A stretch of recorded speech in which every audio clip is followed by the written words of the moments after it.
Probably be right. Yeah.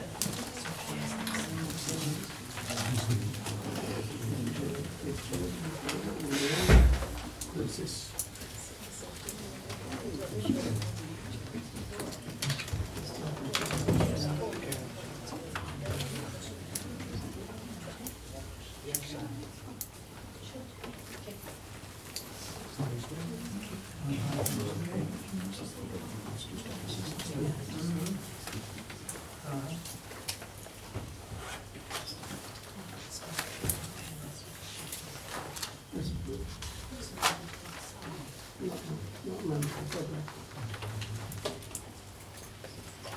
Right.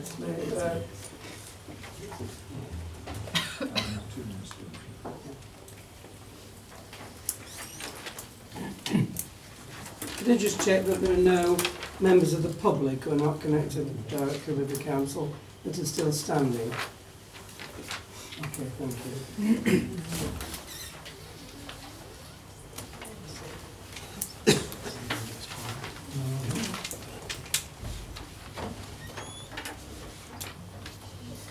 Right, I'll just deal, ladies and gentlemen, with something first of all, which is the evacuation procedure.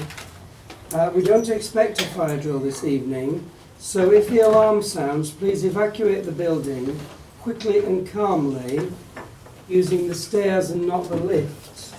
And once outside, please gather outside the Yorkshire Bank on the opposite side of the road.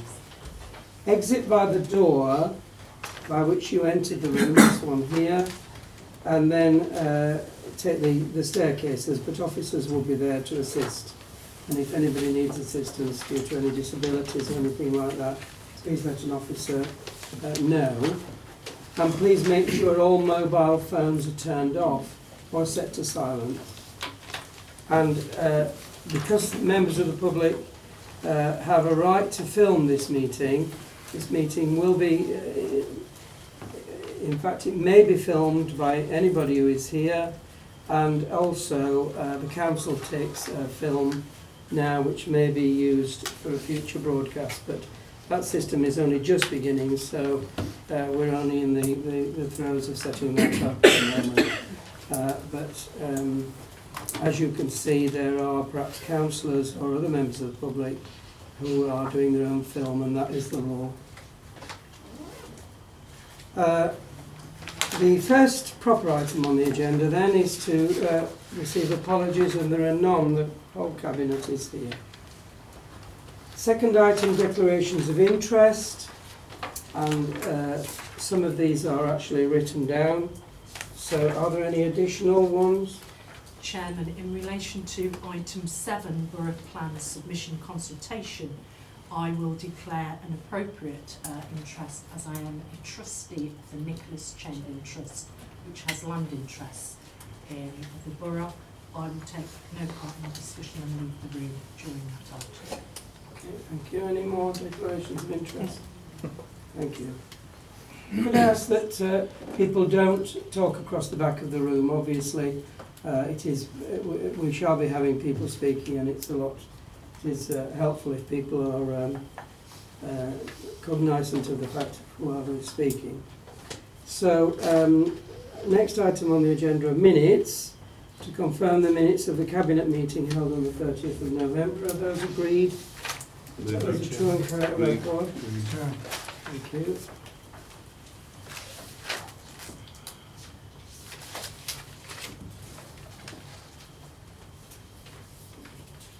Sorry for the delay, but it is a legal requirement that I sign every sheet of paper.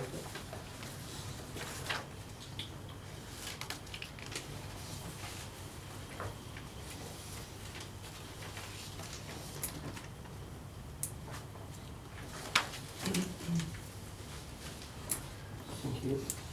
Fifth item on the agenda is public consultation. Because there are different items on the agenda, we do it perhaps sometimes in different ways. It depends how many people want to speak. Sometimes we will move items to the beginning so to allow people to go home if they wish after a particular item rather than sitting there several hours. Because I think in general people want to speak about every item, I'm going to leave the items in the order in which they sit on the agenda. So the first item is item 6, which is, so I will deal with item 5, but I will deal with it as we go along. So item 6 is public consultation on, well, the first part of this, on adoption of sport, recreation and community facility and recreation pitch strategies, and the only person who's put down to speak is Councillor Kundaka. Are you going to present the item first? No, I'm going to do it this way because of the number of people in the room, Councillor, to be fair to them. So if you wish to sit at the table... All stand? No, sit at the table, please, as is normal practice. If I just explain to people, you have 3 minutes to speak. It's not a question and answer session. Full council, you can ask questions. But at Cabinet, you just speak, if you wish, on your views on the actual item. So the 3 minutes is timed. So Councillor Kondaka. Thank you, Chair. It's absolutely dreadful the amount of consultation we've had on this playing pitch strategy. This is tied in with the borough plan. It's been secret for the last few years, this playing pitch strategy. And reading the notes, it seems to have been developed by 5 Labour councillors talking to consultants. Clearly, the playing pitch strategy is there to provide playing pitches and facilities tied in with development. But unfortunately, we've approved around 4,000 homes already, particularly in Wellington, the Long Shoot, etc. So they won't get any money towards development. And unfortunately, places like Camp Hill and some of the northern areas of the borough also don't seem to be getting much. We have a map in the infrastructure plan which shows how the borough has been divided in half. So there's a north half and a south half. This map seems to have been gerrymandered to put the developments in Arbury and Gypsy Lane in the south of the borough, therefore allowing funds to be developed and pushed into various pet parks and pet things in Bedworth. And it really is a rotten playing pitch strategy. We haven't had equal access in all areas of the borough. We should have actually had more discussions in places like Wellington and St Nicholas, where we have 4,500 homes planned, as to what sports facilities we get. We should have been talking to the rugby clubs and the football clubs and things exclusively to start with, where the developments were taking place. Whereas this seems to be a plan to develop in the north of the borough, out at Bedworth Woodlands, all over the place, but then move the money into certain councillors' pet areas. It is really shocking how poor the consultation on this playing pitch strategy is, and it's another part of this corrupt borough process. We have not had a proper debate on where playing pitches are, and we've not had equal access. There is not a single Conservative or Green council, it seems, being consulted about the playing pitch strategy. It seems to be a strategy to take money from some areas where the development is and spend it in your favourite areas. And that's what I've got to say, Chair. Thank you. Are there any questions to Councillor Kundaka? Thank you very much then, Councillor. Right, Councillor Lloyd, can I ask you to present the report, please? Yes, thank you, Chair. This report provides an update to Cabinet on the completed community sports and facility and playing pitch strategies that are already ready for adoption. The strategies have been undertaken by external consultants as part of the evidence for the borough plan, and also to assess the leisure and the pitch portfolio within the borough. These 2 documents have been externally consulted upon by Sport England and several national governing bodies of sport, and have followed the Sport England guidelines for such strategies. The Borough Council Planning Policy Team have been working with a small group of internal officers, have been working on the above strategies over the past several months. These strategies, once adopted, will assist with the future evidence for not only the borough plan, but also to seek CIL and developers' contributions from any new housing developments. The formal adoption of the strategies are in conjunction with the borough plan are required in order to evidence and negotiate with the future housing developers on what contributions they pay to meet the borough's leisure needs. the Borough strategy provide an action plan that summarises the findings of the data and the evidence collected.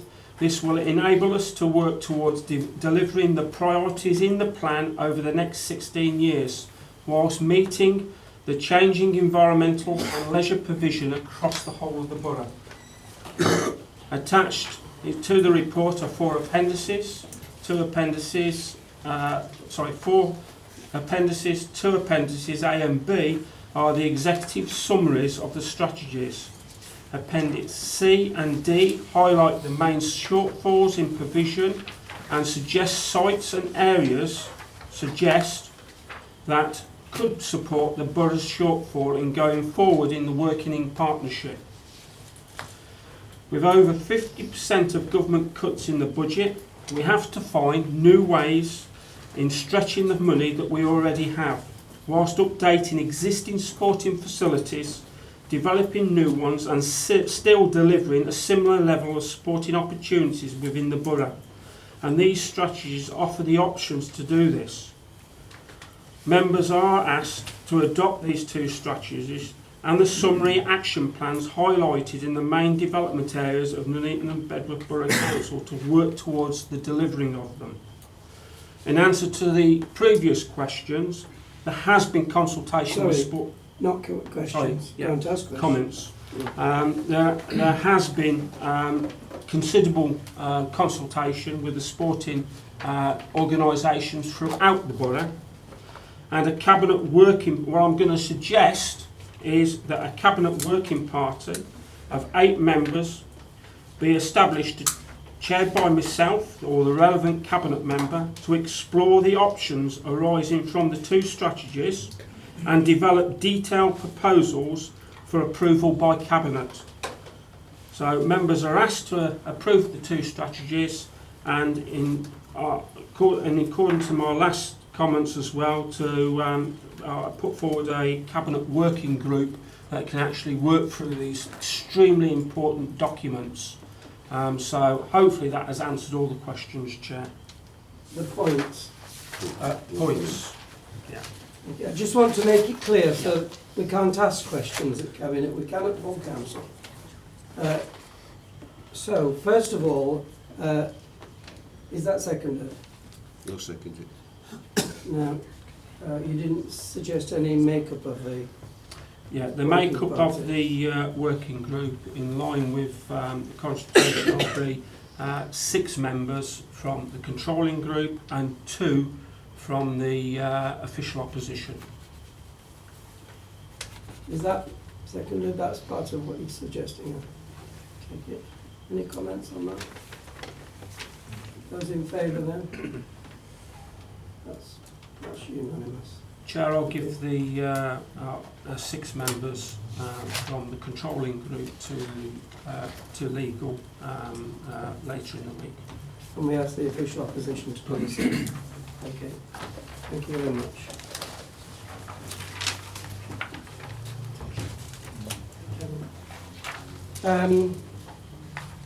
Is it Sorry, I just need to have a moment because of the number of people in the room. Is it set up in there to do it, doesn't it? No. Chairs, where the mayor sits. Yeah. Yes, we can. We go in first and then set up.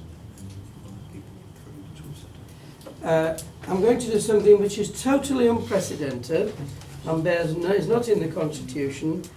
If people believe that a lot more people have come into the room since 6 o'clock, and at 6 o'clock we did have a chair for everybody, we don't anymore.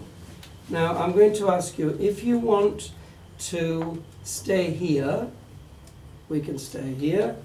If people want to move to the council chamber, we can move to the council chamber, but it would of course mean at least a 10-minute break to get the council chamber sorted.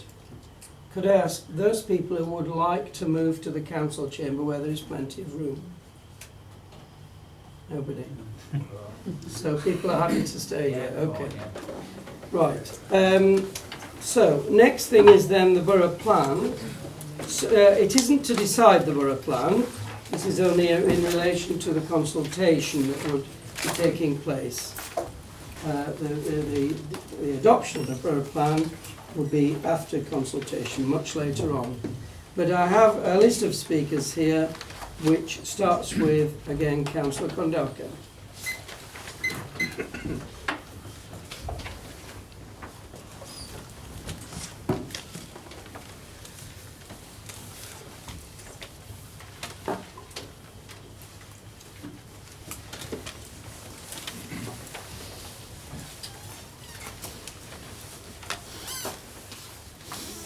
Thank you very much, Chair. This borough is not an affluent borough. The population grew 145 in 2015. On average, we build 285 homes per year. Some year we build 200, some year we build 400. We do not build 1,200 homes, which is what this plan is suggesting. This plan is based upon lunacy. We have government statistics that say this borough over 20 years will grow by just over 6,000 homes.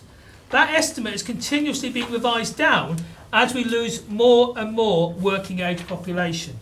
The population of this borough is dropping 500 people of working age and growing about 600 people of retirement age. We are hemorrhaging working age population. And we have 4,000 homes with permission to be built or on site with outline permissions or allocations. They're only building 400 a year because there is not the demand. This crazy plan, and it is totally crazy to build almost 14,000 homes, won't result in building 14,000 homes. It will result in building 6,000 homes on the countryside and nothing on the brownfield sites. The developers will go and build in Wellington, St Nicholas, Galley Common, Bedworth Woodlands. They'll pick all the nice sites to build on, and we will have a dreadfully unbalanced and unsustainable town. This plan is rotten, totally rotten, and 6 weeks consultation is far too little. On Friday, it seems you're going to sign a memorandum of understanding to sign us up to these figures with the other councils. This is wrong. We should have a proper debate on housing numbers. I challenge the portfolio holder, the leader, during this 6 weeks consultation to have a proper honest debate with me rather than sitting there looking glum. We need to discuss these figures. We need to pull out the stats, look at the graphs and be honest. This town is not doing well. We don't have a time machine, so we can't be building 700 houses in the last 6 years.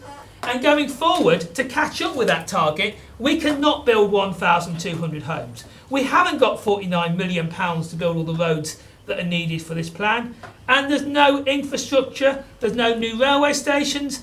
There is so little money in this plan because we've already allowed 4,000 homes to be built.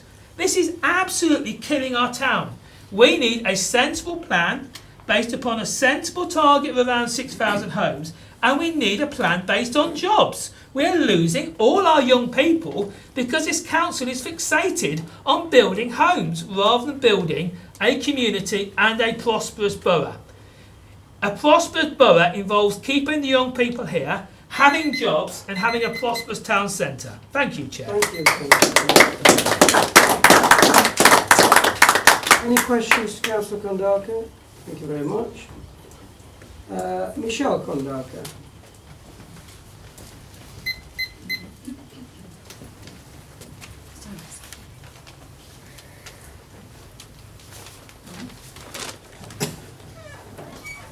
Thank you. I mean, some of the things I want to say are not really related to the borough plan, but just about this whole process of how it's come to this consultation discussion here at Cabinet. Suddenly there's no call in, it's a matter of urgency. Why is it suddenly urgent? We've been waiting 10 years or so for this plan, so why couldn't we have a few weeks where it could actually be call in if approved? Recommendations are to approve or to approve with amendments. So you're going to approve it one way or the other and things, and then later on it says if approved by Cabinet, but you're already going to approve it because your options are to approve or to approve. The consultation will start from next Monday, And as from next Tuesday, you're going to have meetings for the people and drop-ins and such like.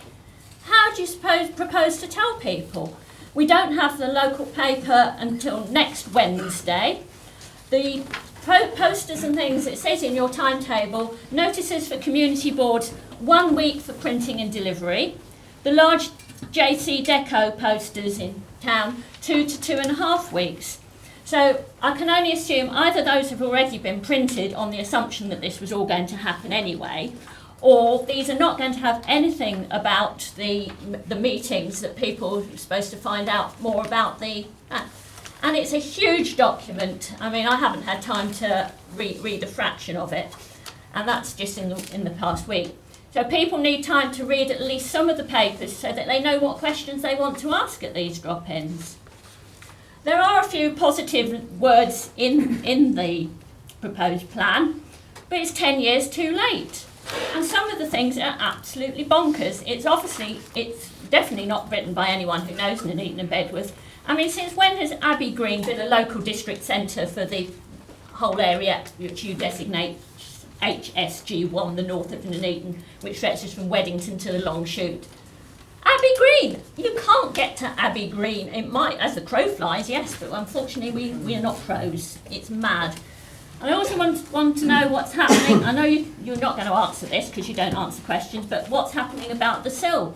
That was consulted in 2015 when this last went to consultation. Nothing.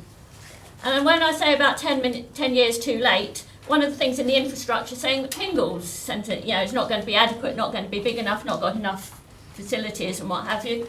To me, Pingles is a new building. So, there's been no further thought about that.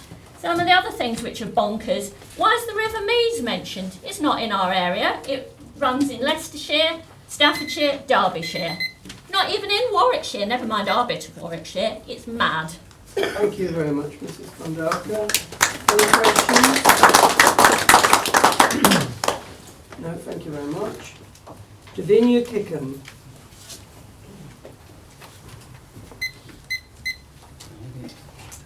Evening all. I'm relating to HG9 and the existing, looking at the planning position. So first of all, we are adjacent landowners to HG9 development and we've had no notification of this. This development itself encloses us in and we've had no detailing in the proposal about our right of access over the existing land to actually get to our land itself. So it's really, really important that as well there's a bridle way which goes from Crow Hill Road and adjacent onto the into Hinckley, Leicestershire. Again, there's nothing within the proposals. It's great to see that you're updating the footpaths and the cycleways, but it's really important there is a public bridle way within that and it's not been noted. Adjacent to the land obviously is our golf course, and what you are proposing, you're going directly onto arable fields, but actually that is incorrect within your proposal. You actually are going onto livestock area.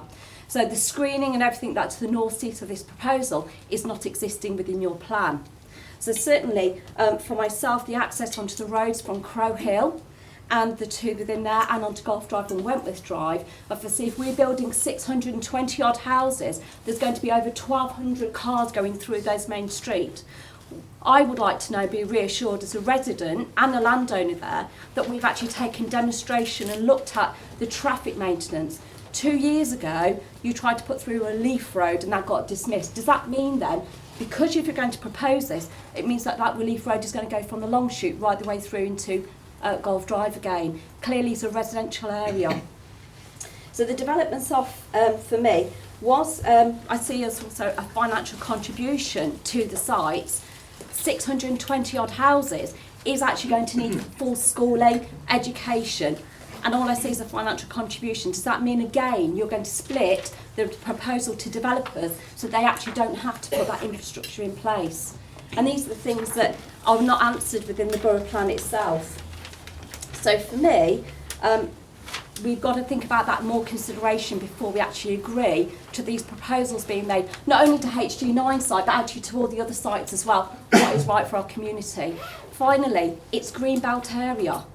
There is white area on the adjacent to Bulkington Lane off Chetwynd Drive. That's not being considered. So I'd like to understand why we've taken green belt over white area and we've told residents there this how this land could be built on. That certainly could be an option onto a main trunk road. So you're going through a residential housing estate to put these properties on, but actually on a main trunk road where people are existing and the land is classified as white area, white belt area, you're not actually looking at as a proposed area. And I find that actually very strange for yourselves. So it's just posing questions to yourselves as the committee before you actually make those decisions. Who's chosen that land for it to go on? And is it the right place for it to go on? And the safety of the community. Thank you.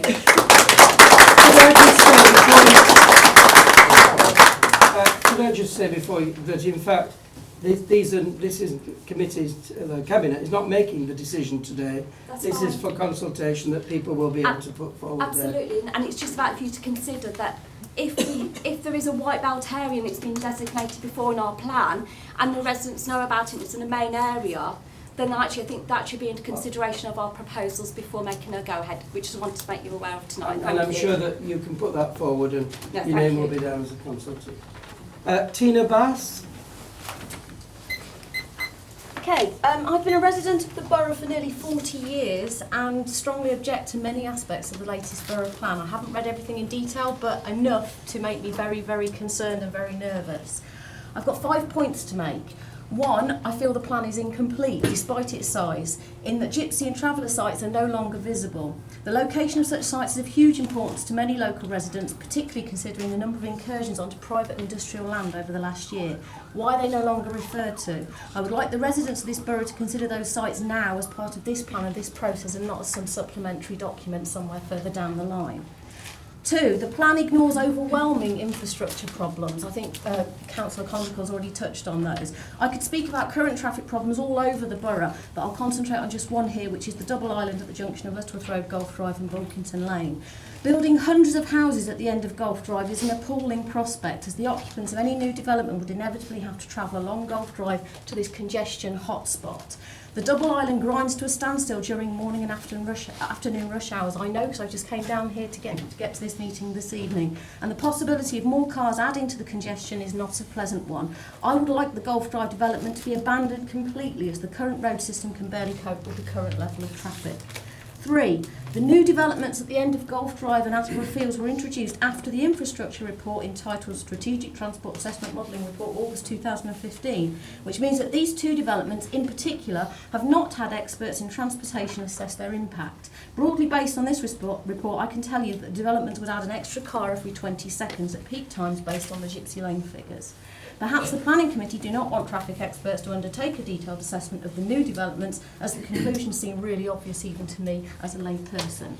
4, the Gypsy Lane development also presents traffic infrastructure problems. I travel to Coventry via that road. It is not only congested, but the junction at the end is extremely dangerous now, particularly for those turning right.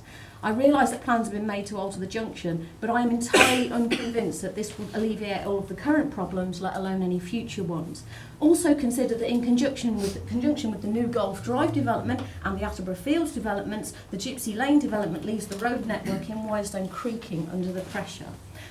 Has this been thought through properly? Because it really doesn't look like it to me, and that's just a cursory glance through this enormous document. 5, and furthermore, the new developments seem to have been gifted to Nuneaton by Coventry City Council, but without the borough gaining anything tangible in return, apart from increased traffic, increased pollution, increased noise, and more concrete. Why on earth would anyone who cared about this borough agree to that? Thank you.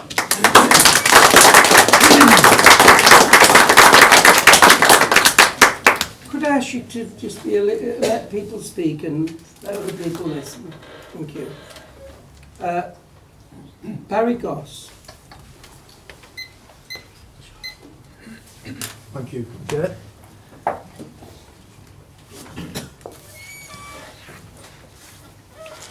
Right. Well, clearly there's a lot of effort gone into producing that enormous document, but to me, given the anomalies in it, it seems it must have been put together in a bit of a rushed fashion. It contains a hell of a lot of facts and data, but to be honest, it contains little easily assimilated information. For instance, you take the public consultation, There were 477 responses detailed in pages 295 to 515. There's little analysis of the results. Page 282 refers to issues, with 32% related to policy NB2, but there's no further breakdown of the remaining 68%. Page 283 and 284 refer to how the issues have been addressed, with 10 main changes have been made. However, again, it gives no indication of how many of the representations have either been 1, actioned, 2, rejected, 3, noted, or 4, are still outstanding. So we've got no idea what progress you're making really in terms of the public consultation. This needs to be included for future transparency in the future. Now, due to the sheer amount of the data, there's various topics, a lot of complexity in there, and other items need to be added in the future to assist the understanding of this proposal. In my view, as a minimum, it needs some form of pictorial route map showing how the various initiatives are aligned, how they're linked together, and how you expect them to progress. 2, you need a high-level plan with some decent timelines on it, showing critical path items and some key decision gates. There's nothing. 3, some detail of the proposed organisation and associated work breakdown structure for delivering this plan. So at the moment, I have no confidence that this council has any chance of delivering that plan. 2 final points. 1, section 9 refers to the town centres. We do not see anything that urgently addresses the dying or almost dead town centres. There's nothing in the short term, and it's not good enough. And as part of that, can you confirm that the council has a positive strategy to drive out all independent retailers as part of this proposal?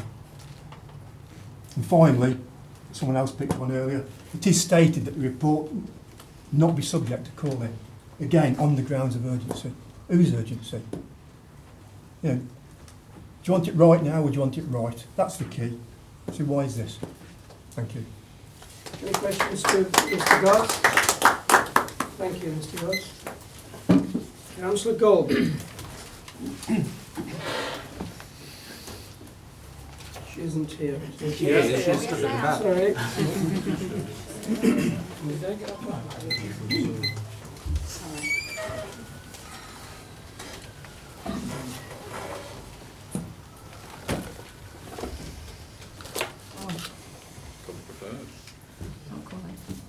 Not enough hours in the day.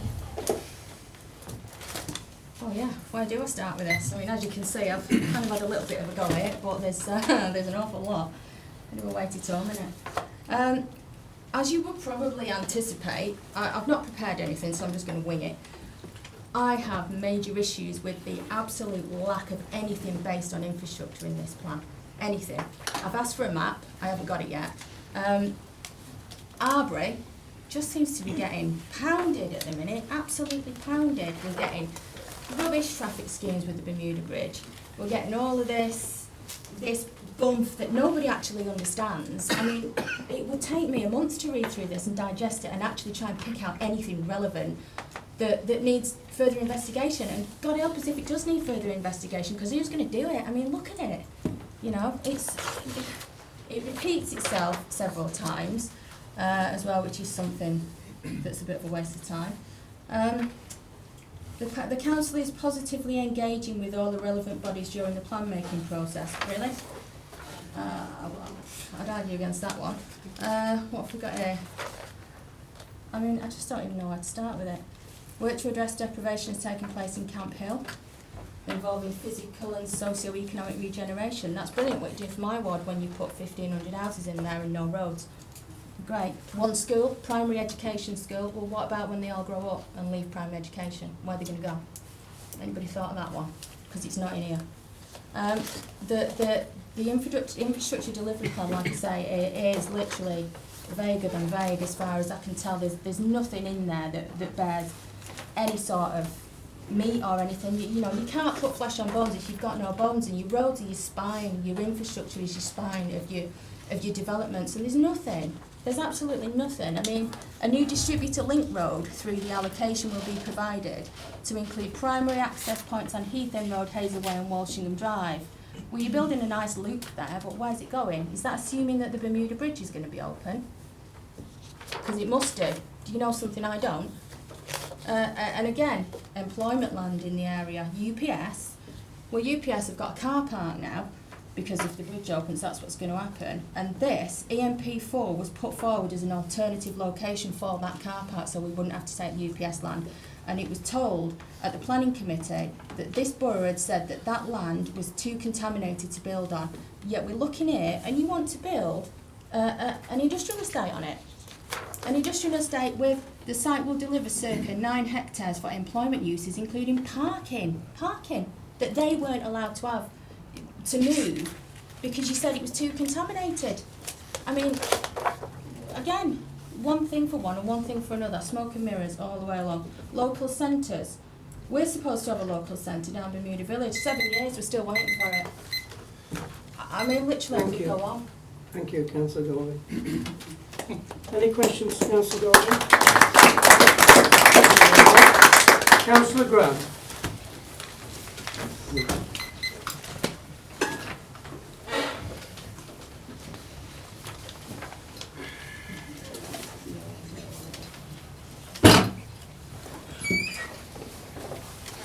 Thank you, Chair. The final draft of the Borough Plan has been published and is already out of date. The plan threatens to build well over 13,000 houses across the borough, despite evidence presented by local residents and local representatives showing that demand is closer to 6,000 between now and 2031. The plan also predates the announcement that the UK is due to leave the single market due to our vote to leave the EU, and fails to take into account the almost certain drop in immigration into the UK from 2018-19 onwards. The plan also fails to provide vital infrastructure that would be needed with the proposed transition from being a predominantly rural borough in character to a mostly urban borough in character. Labour also seem to have surrendered to Coventry's demands to fill the green belt in between Bedworth and Coventry with overspill houses. And with regards to the woodlands area of Bedworth, Labour have finally admitted that the area is liable to flooding and has reduced housing numbers accordingly because of this, but are still breaking their promise by wanting to bulldoze much of the woodlands surrounding the Nook to build 700 houses, which are 700 houses too many. The Labour councillors in this room have broken their promise to the people of Bedworth, and even worse, have betrayed their trust. Your constituents in Bedworth trusted you to keep your promises, and you betrayed them. No matter what happens in the final stages of the Borough Plan and the consultation, Bedworth people won't forget who stood up for them and who didn't. That's all I have to say.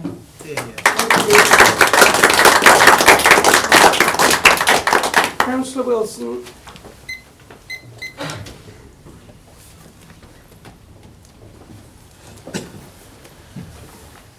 Thank you, Chair. This Borough Plan, a decade in the making, seems to be built on two fundamental premises: hope and surrender. Hope, because you're hoping that all your wild assertions and plans for the future and guesstimates will come true, and surrender because you have surrendered this borough, its green spaces and its habitats and local environs to Coventry. How is it fair that we have accepted to take half of Coventry's overspill when we are just one of 5 authorities in Warwickshire? Coventry asked us to take 4,000, we're taking 2,360 odd from memory from the figures. That is fundamentally unfair. We have a duty to cooperate, but we do not have a duty to surrender to any and all comers. There are so many items which I could pull on, but I am first and foremost a ward councillor, and I represent Whitestone. In the previous iteration of the consultation, we at least had a proper infrastructure delivery plan which contained costings, deadlines, timescales, producers, who was going to be contributing, where it was going to go. In this, you have not afforded us that courtesy. I asked the question of officers, only to be told that at page 105 of our agendas, that 2 boxes going over leaf is an infrastructure delivery plan. That, ladies and gentlemen, is no plan. It is a summary of aims. It is not a summary of how you are going to achieve. And that is another fundamental thing which you will not achieve. As others residents in my ward have already said tonight, and I fully back them 100%, the infrastructure is critical, and you have not put any infrastructure in whatsoever to help alleviate the issues that you are going to be putting in my ward. You say that you have spoken and cooperated with other authorities. Wrong. I have it in black and white. You have not communicated with Warwickshire County Council at all about the plans to put in 621 houses in Golf Drive. That is what I have had from officers at Shire Hall. And if that is what officers at Shire Hall are saying, how can residents have the faith and trust in you as the Cabinet and as a council that you are doing the best by residents? You are not. It is fundamentally flawed and unfair. And you deserve to be held to account for your actions, and you will be, ultimately, at the ballot box. There is no doubt about it. There is a trend that you are being held to account at the ballot box for your actions, and I hope it continues. But you are surrendering both on infrastructure and on land, and residents will be up in arms at what you are suggesting. They're here tonight in their droves. I have never seen a cabinet so full, and that is a strength and an indication of how angry people feel. You have, quite frankly, let the residents of this borough down. That is all I have to say. Thank you.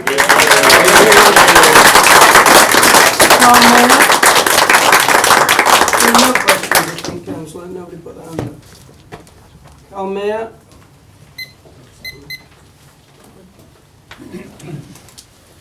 Good evening from the Woodlands Action Group. First, can I say that the possibility of over 25,000 people being added to this borough is absolutely crazy. You cannot get about in traffic as it is, and with the infrastructure in this plan about as much use as a chocolate teapot, it will bring the borough to a standstill. Also, with all these Tory cuts affecting the George Eliot, how on earth will an extra 25 people impact hospital waiting times?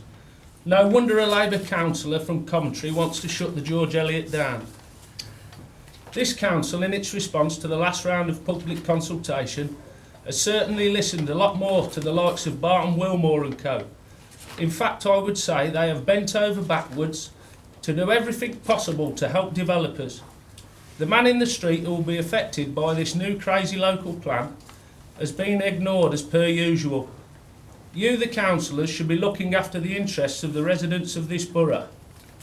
As it states in the NPPF, which Councillor Aldington always likes to quote, plans and decisions, this is on page 3.10, plans and decisions need to take local circumstances into account when achieving sustainable development. The local plan clearly doesn't. And as we all remember the outright lie on the Labour leaflet, Save the Woodlands, Vote Labour, I must say that the new figure of 14,000 houses proposed for this borough proves that this council is taking Coventry City's overspill of nearly 4,000 houses. I find this bemusing, to say the least, and it basically means that although Coventry refused to release land from their greenbelt for their local plan, our council will release greenbelt in this borough in our local plan through the duty to cooperate, bending over backwards as per usual for greedy developers. The leader of this council on many occasions said he was not happy to accept the overspill from Coventry. This was another lie, as we can see from the plan now in front of us. I could go on for hours about this deceitful local plan, but cannot be bothered to waste my breath. I do know one thing though, the leader and the portfolio holder, Dennis Harvey and Danny Aldington, should resign with immediate effect for telling the council taxpayers of this borough lies.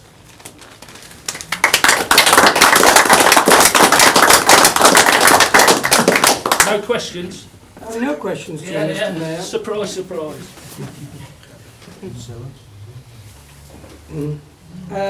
Alan Baxter. It's a tough act to follow, that one. Yeah, whichever way you cut it, we do need a local plan. That's a certainty.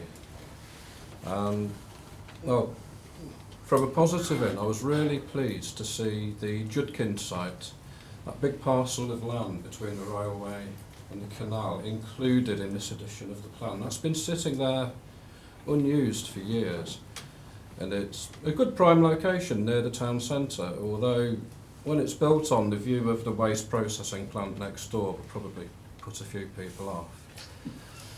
But it would be nice to see the plan broadened out around Judkins. I mean, what are we going to do with that entire site? You've got a great big mountain of clay there, which is still a tourist attraction. You still get young lads climbing to the top of it. And there's some absolutely fantastic granite cliffs there, which would knock spots off the mobile climbing wall that the Borough recently purchased. It would be a really good leisure facility if it could be developed in such a way for the future of the Borough, and sadly that aspect of the site hasn't been included in this plan, and it would be nice to see it in there at this stage. Moving elsewhere, as you know, I'm a resident on the canal, and you know, I was glad to see some clauses put in for the Gypsy Lane development, the Coventry Road development and the Falklands Farm development that kick back a bit of money to developing the waterways in the area, because they do need some investment, and they do represent quite a good solid tourist attraction that the area could use to draw a few people in to spend money in the local shops, hotels, retail parks, etc. And maybe, given what I said in the previous meeting about the Griff Arm, maybe that money from those developments could be funnelled into the Griff Arm rather than being given away to Canal and River Trust, who, if memory serves, just trousered the money from the sale of the Boot Wharf site and took it off to Milton Keynes. We didn't see any benefit of that money at all. So it would be nice to see that money kept in the borough with this. Other than that, it's again, as everyone else has mentioned, it's one of infrastructure, and I believe roads and all that will be a Warwickshire County Council function. So I do have to question in my mind, you know, when do they get involved with this in support of the process? Because I can't really see it happening just yet. So I think the people of the borough need some reassurance as to when that's going to happen and what that infrastructure will look like before this can be rubber stamped. And finally, would this, the approval of this for the borough, would it go to a local referendum for the people of the borough to have the ultimate say-so? Thank you, Mr. Baxter. Any questions to Mr. Baxter? Guy Evans.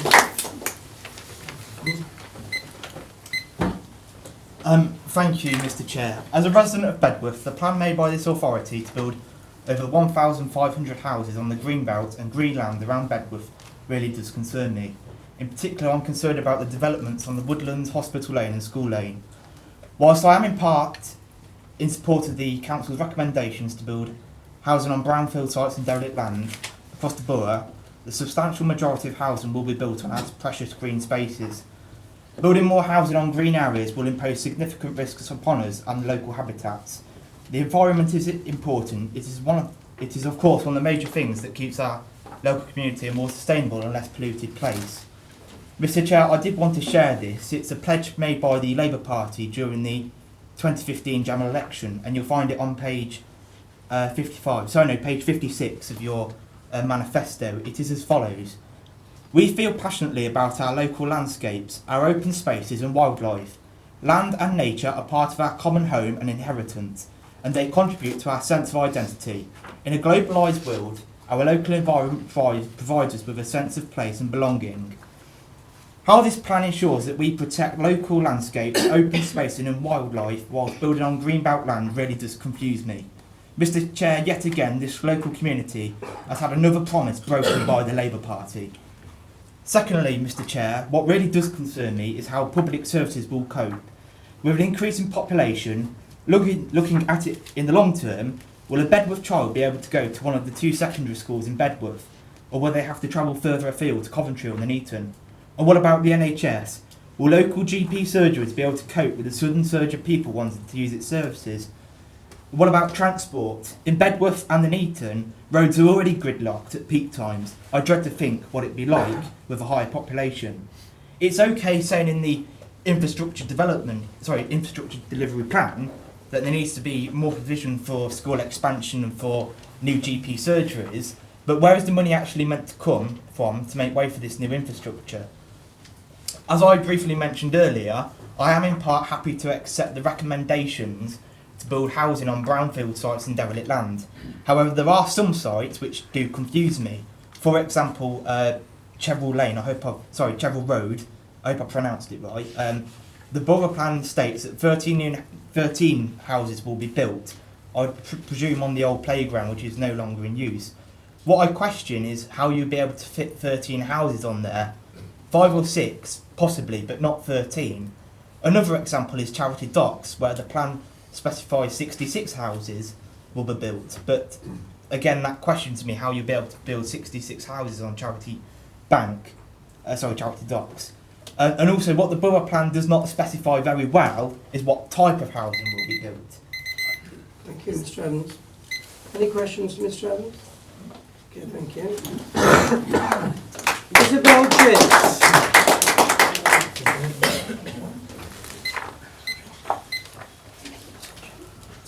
Thank you, Chair. Won't be long. I'm just really clarifying a few things, if hopefully will be clarified. I'm Isabel Jakes and I'm a resident of Ash Green. As the Nuneaton and Bedworth Borough Plan is being proposed and voted on tonight by the Cabinet, on behalf of the many constituents in Ash Green, and I'm assured many others within the borough, I'm hoping for clear clarification. The following 4 points have been clearly identified in the said plan, and if they haven't, why not? The first issue is the exact total number of houses in the plan. The second issue we'd like is the number put forward by Nuneaton and Bedworth, the number put forward by other authorities, and the number that Nuneaton and Bedworth have said they will deliver for other authorities. I wonder, and so do others, how this can be voted on tonight if, as been said previously, you're voting on the extra number of houses on Friday. It doesn't seem clear to us that you can vote on that tonight when you haven't voted on the numbers that you're going to take. So that's two things we'd like clarification on. We'd also like clarification that the letter that has been sent to the government and the reply that you have received from the government about the number of houses that Nuneaton and Bedworth Council have been asked to take from other authorities are included in the plan. These two letters to be included in the plan. Also, the fourth point is clarification that the total number of jobs estimated in the future relate to the number of houses being proposed in the local plan. Thank you, Chair, and I hope all councillors are clear on these and many other issues raised tonight. If not, they should seek clarification before they actually vote, remembering they are also democratically accountable to the residents in their wards. Thank you again.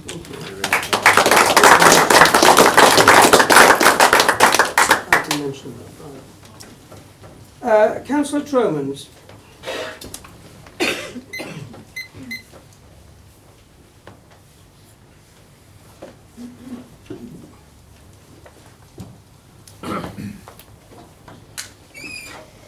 Thank you, Chair. More than 13,300 houses, extra houses, maybe 30,000 extra people. Disproportionate, to say the least, in a borough of our size. And unfair. Unfair not least of all because it puts Labour politicians in Coventry first and not the people of Nuneaton and Bedworth. So it's flawed. And we're not surprised. People only have to remember the way this has been cooked up.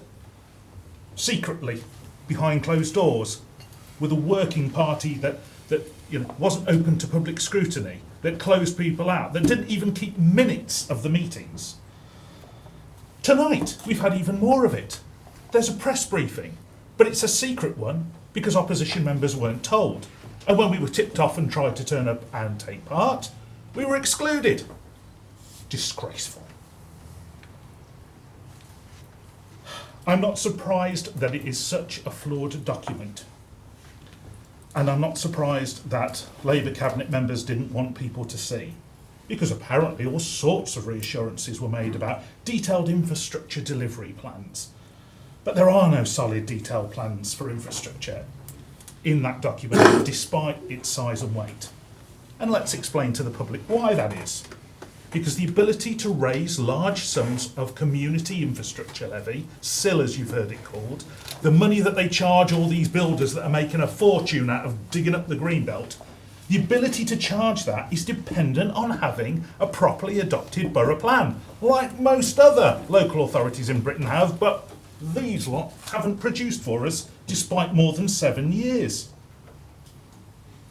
So it's a flawed document because it blights communities but brings us no closer to a fair and reasonable borough plan that could be signed off by a planning officer, by a planning inspector's office. And then we would be able to charge money for infrastructure levy.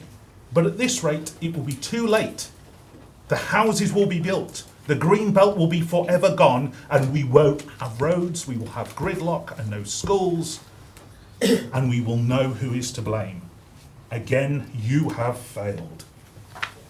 Thank you, Councillor Chairman.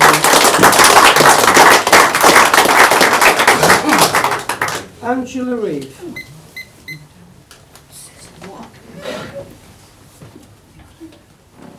Good evening, everybody. My name is Angela Reeve. I live in School Lane.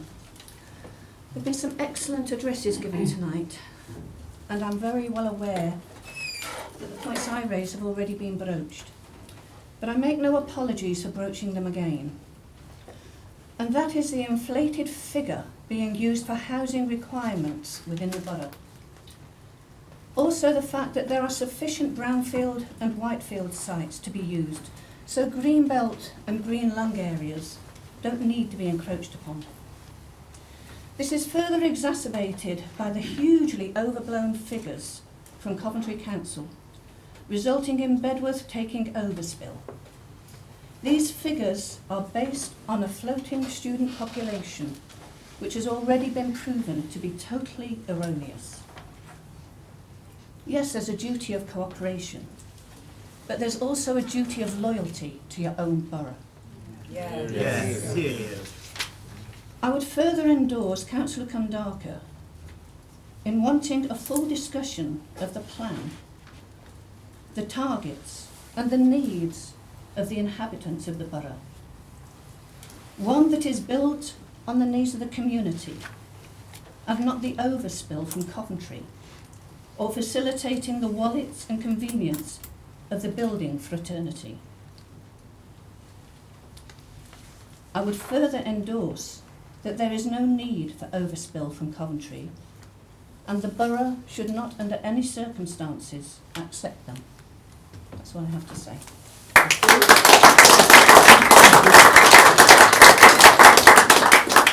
Jim Foster.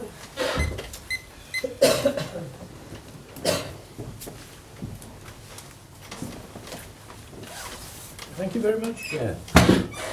It's nice to see you all. I left not long ago as the St Nicholas Ward Councillor.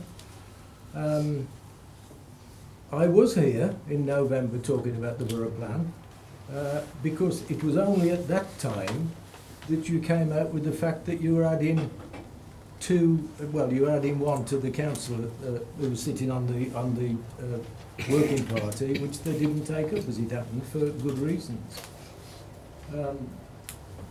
I've personally been very, very close, having been a county councillor before. I've been very, very closely involved with the matters surrounding this since the 2006 local plan. And following that, the core strategy plan, which we put to consultation back in 2009 already. Let me just mention officers. I feel sorry for a few officers sitting around here tonight because I chase them daily, and the messages I got from them all the time was not saying they weren't agreeing with anything, but that it's political and that it's the Labour councillors that are driving this thing. And I do feel sorry for the officers. I was hoping I wouldn't be back so quickly, but been so unhappy about the matters, I did join the campaign for protection of rural England, and for the first time they have someone representing the Nuneaton and Bedworth area, and I'll do that. If the Nuneaton and Borough Officer Plan of 2012 had been accepted, we'd have reduced the time that this plan would have been out by at least 5 years. As it is, as said by many people here, it's already 10 years late. How many houses have we had built at that time? I was here only 2 weeks ago talking to the planning committee, because on a single street in the St Nicholas ward, the Longshoot itself, there are now 5 cul-de-sacs with 1,000 houses in.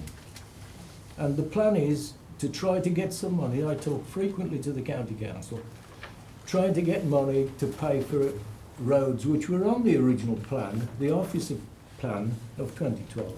They've been missed off on this one. What happened to that? It's gone. Let me bring up a couple of points that haven't been mentioned yet. On the local context, under 2.1, Nuneaton and Bedworth is the smallest Warwickshire district with less than 8,000 hectares, yet has the highest population density of 1,592 people per square kilometre. It's crazy that we're building so many houses in a place that's already so crowded. Was that 3 minutes? Yes. Ask me a few questions. You were a councillor for a long time, so I think you have a long 3 minutes. Any questions to Mr. Foster? No, thank you very much. I have a lot more to say.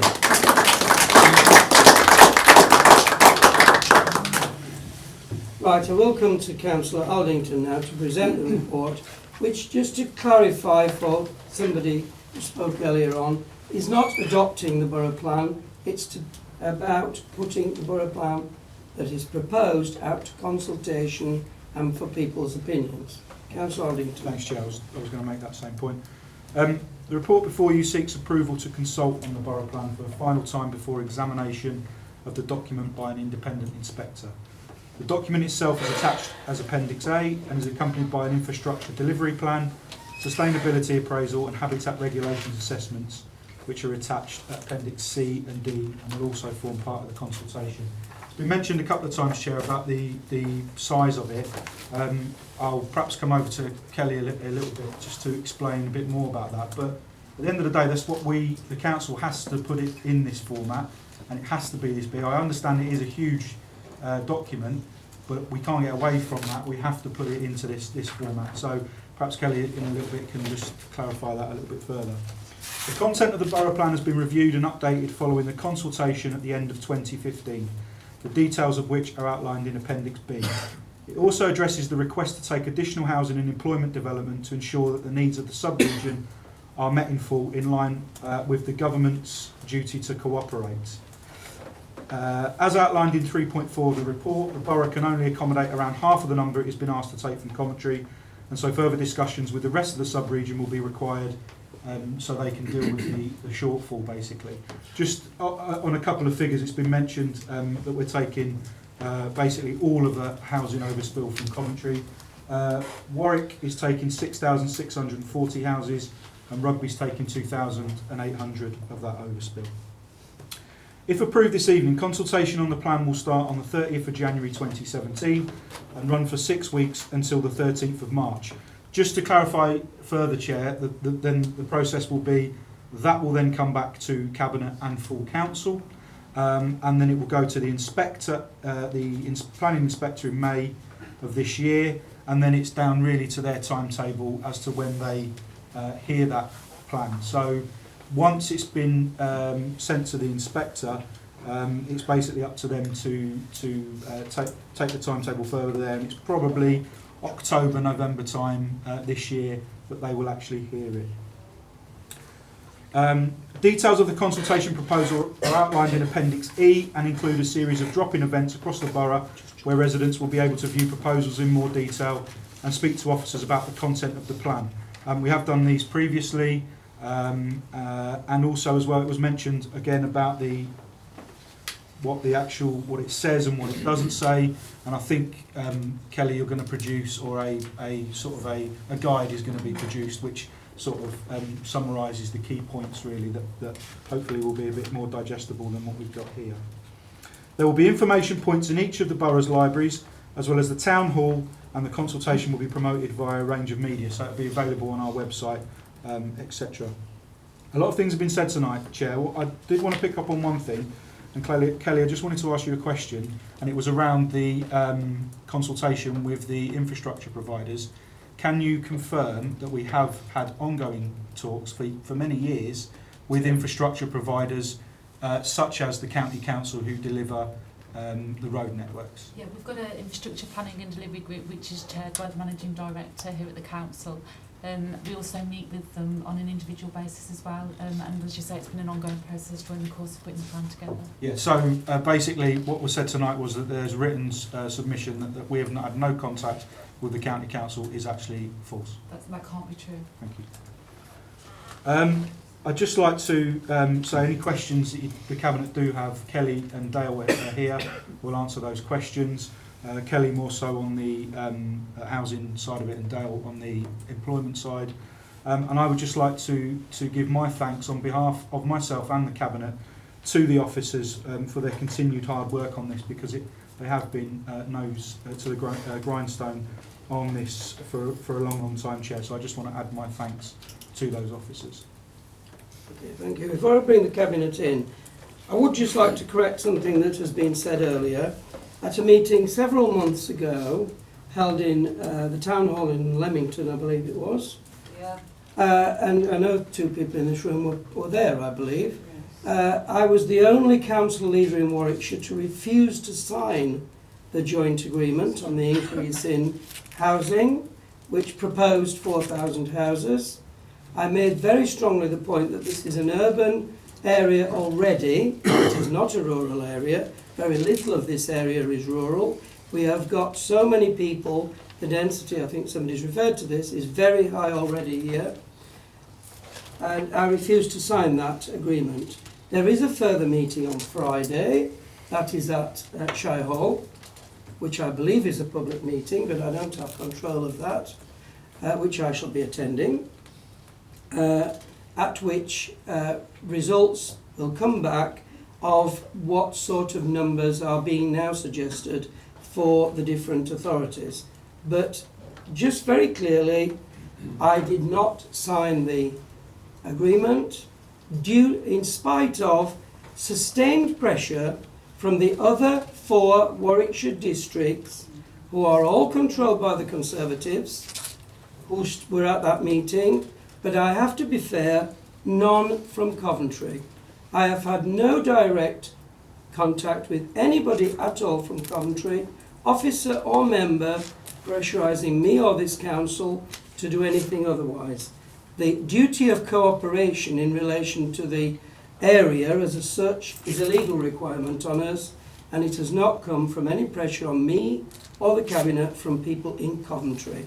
I have had no conversations, and people can call me a liar if they wish, but I have had no conversations with any councillor or officer in Coventry, and the only pressure on me at that public meeting was made by other council leaders around Warwickshire.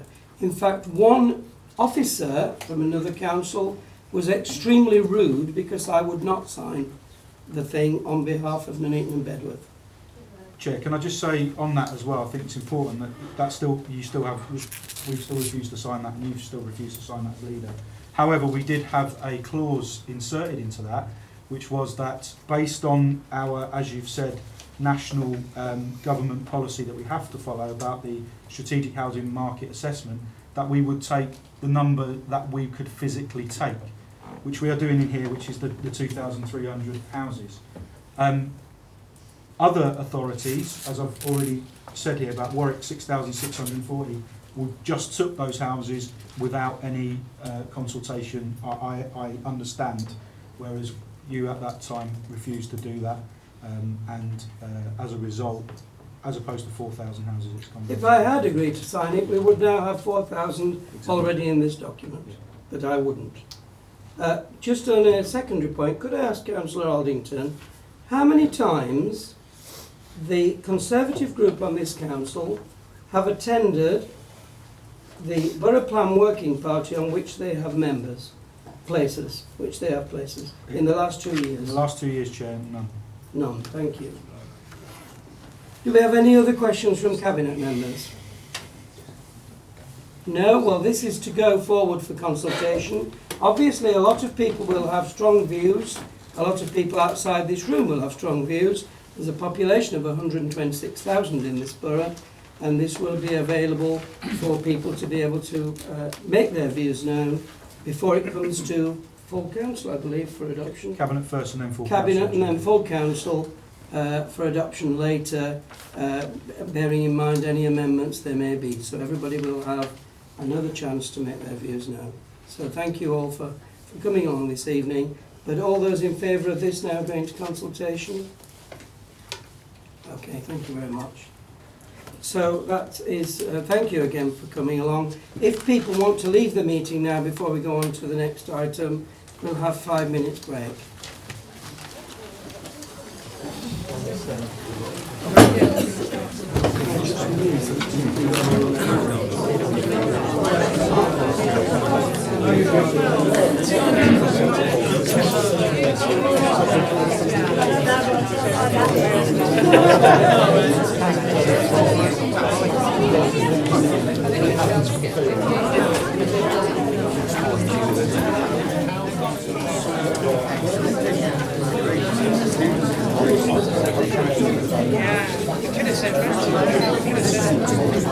Well, we can use it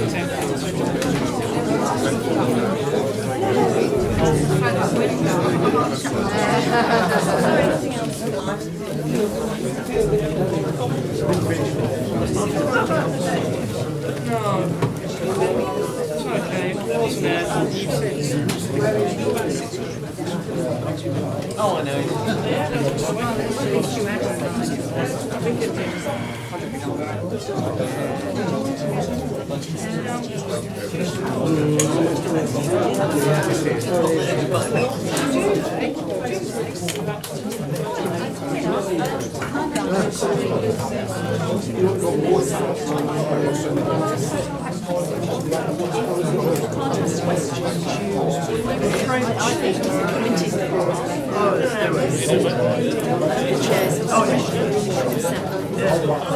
I mean, it's like I've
explained to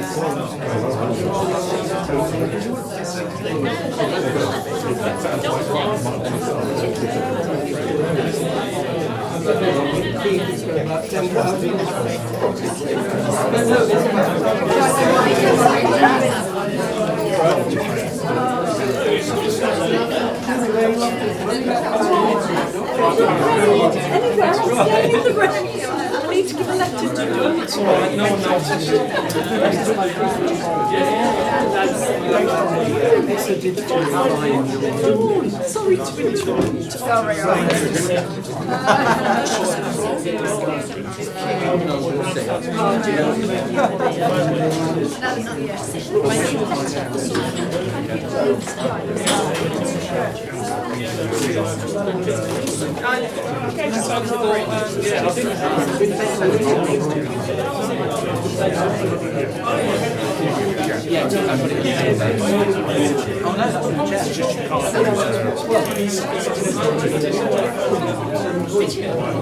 I will Let's have a look.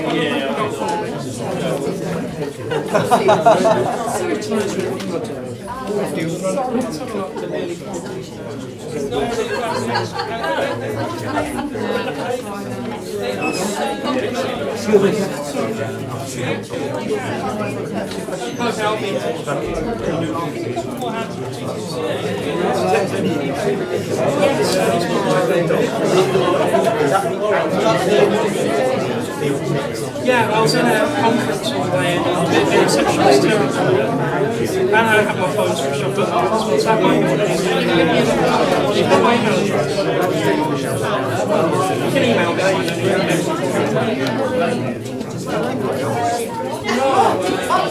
And I'm ready in the house. I'm sorry, I'm ready.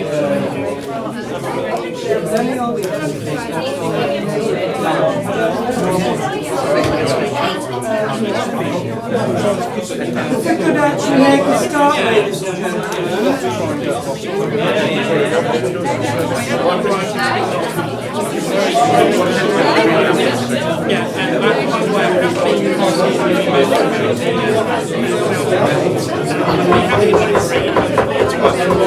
come to order, please. We have several speakers now on item 8. So, the first one is Councillor Condarco. So, which agenda item are we on? The next one. The next one.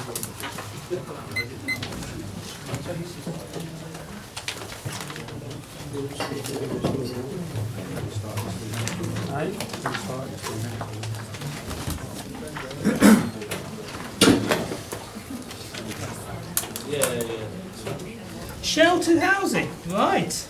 This is another fiasco in terms of consultation.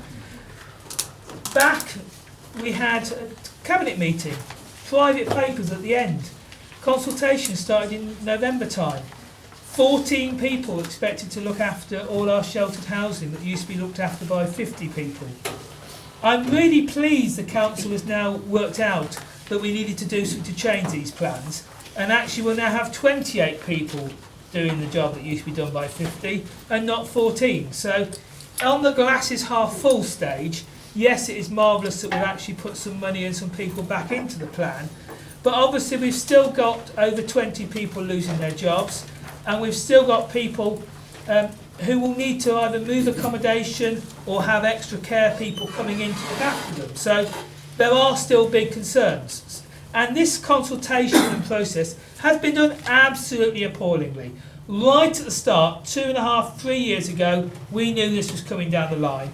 We should have been having cross-party working groups. We should have been looking at this and getting it sorted and then presenting residents with a sensible plan. What we did instead is present residents with a stupid plan and then actually had the panic of residents petitioning and asking questions, etc. And the residents of some of these places have done a marvellous job.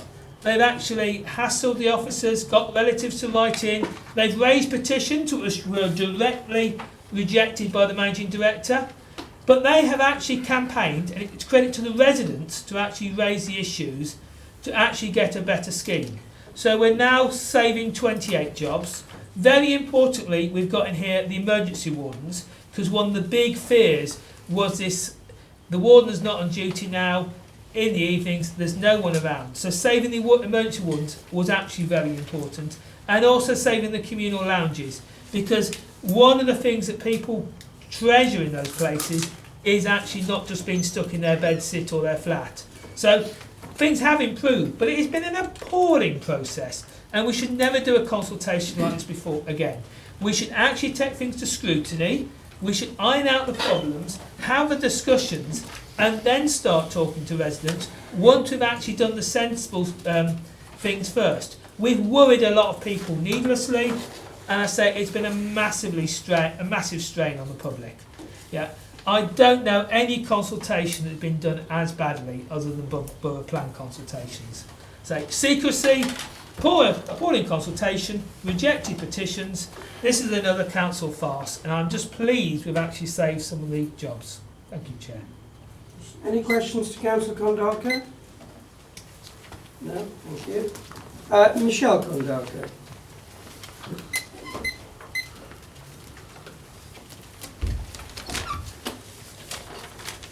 Thank you, Chair. I don't want to say an awful lot because I can't, because I only saw the documents on Monday afternoon and I haven't had time to fully read them. So, again, no call-in, urgency. Everything seems to come up as urgent, and it's very concerning. I mean, obviously, I'm not in a position where I could call in and things, because I'm not a councillor and things. But everything shouldn't be done at the last minute as a sense, urgency. November 2014 was when we had the extraordinary council meeting to discuss the cuts that were being proposed coming through from county. I know they didn't come into effect immediately, but it was fairly apparent from then, which is over 2 years ago, that there were going to be cuts coming through. And the actual amount was decided, I don't know the exact date, but not just in the last few weeks. So there should have been somebody looking at the situation, plans being put in, so that it was all thing. I've sort of just flipped through. £200 towards moving costs. You don't live in the real world. That's not going to be enough for anyone to realistically move house, particularly if they're an elderly person and has to get someone in to do the packing, the moving, redecorating, because you can guarantee your curtains, your what have you, is not going to fit in another flat. And the upheaval that presents to people. Things. It is very sad that it's been like that and things. I mean, the lady I used to visit at Cheverel Place, unfortunately, she passed away in the summer. Things. But I just know that if she hadn't already, passed away, I think this would have been enough to, tip her over the edge, because old people do not take stress well. They worry about all sorts of things. I've seen that with my parents as they've got older. And, it's very, very sad that it's been done like this, and I hope you will learn an awful lot and never get into this situation again. Thank you. Barry Goss.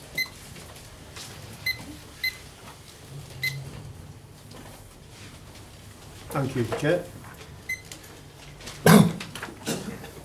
Well, unlike a lot of these people who have obviously been involved in these council discussions for some time, I'm pretty new to it. I'm just a member of the public. But this particular subject, on top of a few others in the last 3 to 4 months, has been my tipping point, and that's why I'm now sat here at this council meeting. Why is this? Well, given the information to date from what I can piece together, talking to people, looking at the newspapers, in my opinion, the council seems to be using the most vulnerable of people in this town as a political football in the HRS funding game. Handling of the matter, I think, is I think it's quite appalling, and the levels of uncertainty and angst unleashed on this group of people is totally unacceptable. Furthermore, the consultation was ill-advised on the back of a flawed, and again we've already today, secret option appraisal. This has been further exacerbated by the stalling tactics on the petition submission by the Managing Director, rather than just embracing the views of the people. In summary, to me, it appears that council leaders, for political gain, have made little attempt to find a sensible, common solution within the council body. And this clearly demonstrates that the council system is broken.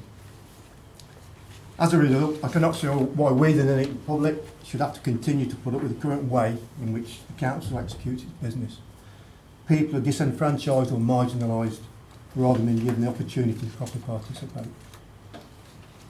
Behaviours at the Nuneaton Council need to change drastically, otherwise the people of Nuneaton will revolt, and I do believe they truly have had enough of this rotten Labour-led council. Thank you.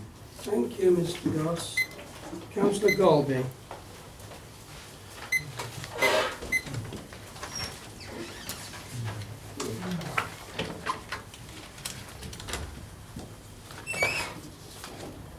Thanks very much. Again, just to echo what Michelle Condacourt said about not really having much time to review it given the volume of paperwork I've been trying to plough through this week.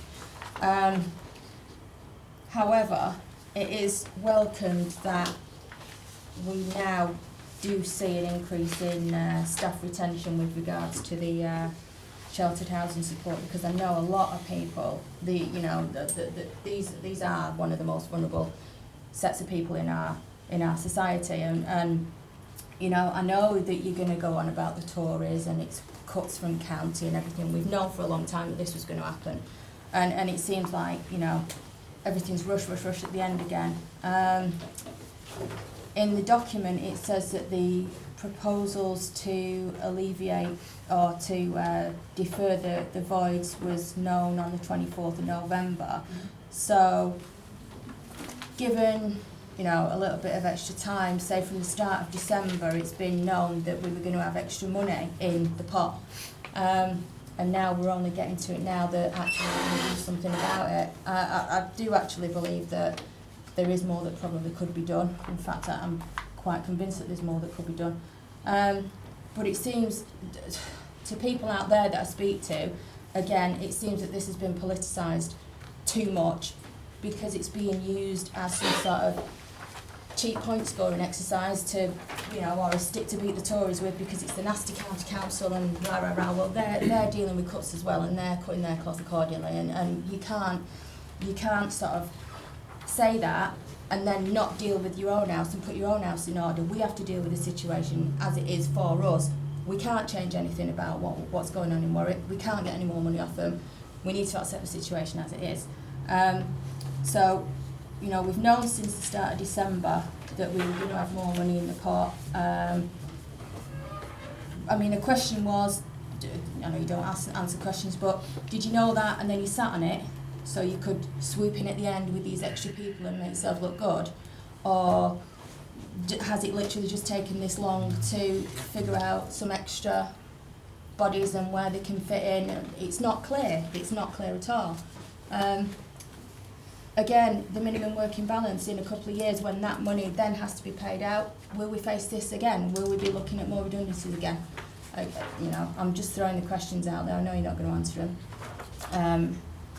Additional charges, just that looking at this, I mean, I equated it to an extra 500 people, but there's no breakdown as to how many people you actually expect to come into the sheltered accommodation to provide the funding.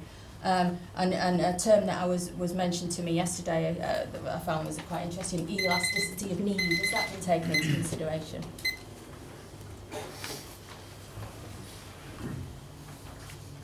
Thank you, Councillor.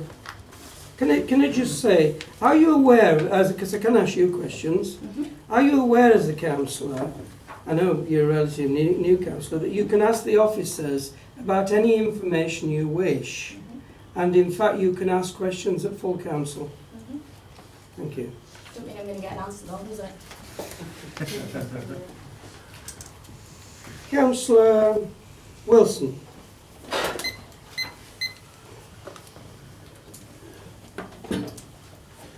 Thank you, Chair.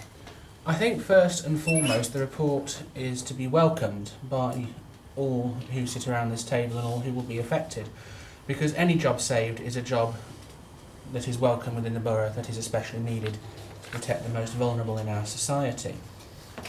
The issue that we have at hand is we accept a Labour U-turn, but we need you to think long and hard, because I am convinced that more work can be done to save even more of our services. As has already been highlighted, we knew about this almost 2 years ago, and yet only now are we starting to act on this. If we had started work on this much earlier, solutions could have been found on a cross-party basis or on consultation with residents much earlier that would have actually helped alleviate the problems that we've had. To do a consultation, especially in the run-up to Christmas, putting people in fear of their very lives, and that's literature that I have seen gone out from the Labour Party, putting people and playing the politics of fear over this, is grossly unfair and is plain wrong to play politics with people's lives. You could have done much more in the run-up to the knowledge of this. County Council have had to cut their coat according to their cloth. Am I happy with it? No. No one's happy about having money taken off them. But the mark of a good council is what you do and how you do it with the circumstances you are presented with. And by any stretch of the imagination, you are not standing up to be a good council on this issue. Only now, after 2 years, have you started work. Only now are you putting plans in place. And only now are you listening to residents' voices and concerns. Over Christmas, it was grossly unfair what you did to residents, putting the consultation in the run-up to Christmas. And that should have been avoided, and I hope you will learn lessons from that, because no one wants an unhappy Christmas, especially when you are considering your very home and the support that you need. As I say, I welcome a U-turn in this instance, because it is needed and it is welcome, and the residents deserve it. But I would implore you, go back to the officers, think the unthinkable, ask them to bring every conceivable option to the table and give people a true choice over what can happen with their future. Because I fully believe you could have worked harder and done more on this issue. Thank you, Chair. Thank you, Councillor. Alan Baxter. Hello again.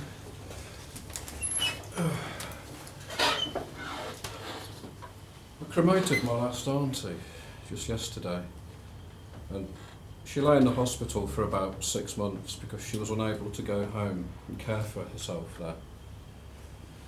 And I remember her saying to me, you know, it's no fun getting old, Alan, try not to.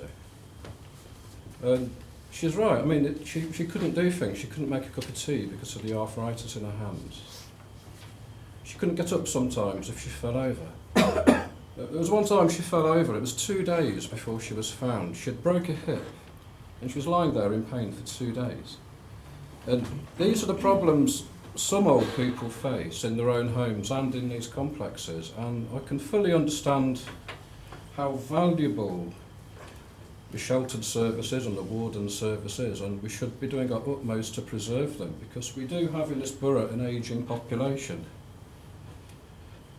And like a lot of things, it seems to come down to money at the end of the day, doesn't it? Where does the money come from for these things? And I found it interesting, late last year, HMRC were bragging about the record-breaking tax revenue that they'd harvested from this country. Record-breaking levels of tax. They'd never collected as much money. You've got to wonder where it all goes.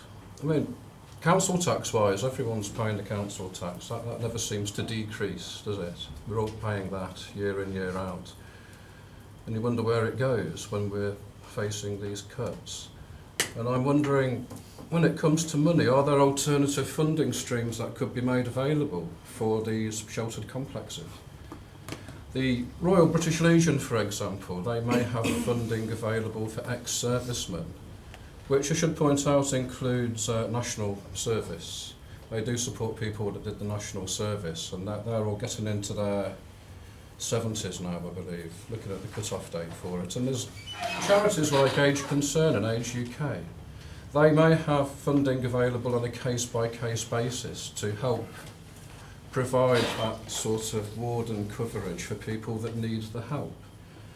And I've not had much time to read the documents. I'm not sure how deeply the council liaises with these agencies, but it's worth exploring those funding opportunities, I believe, to try to conserve as much service as possible. Okay, thanks. Thank you. Yeah, no, thank you very much. Councillor Tremors.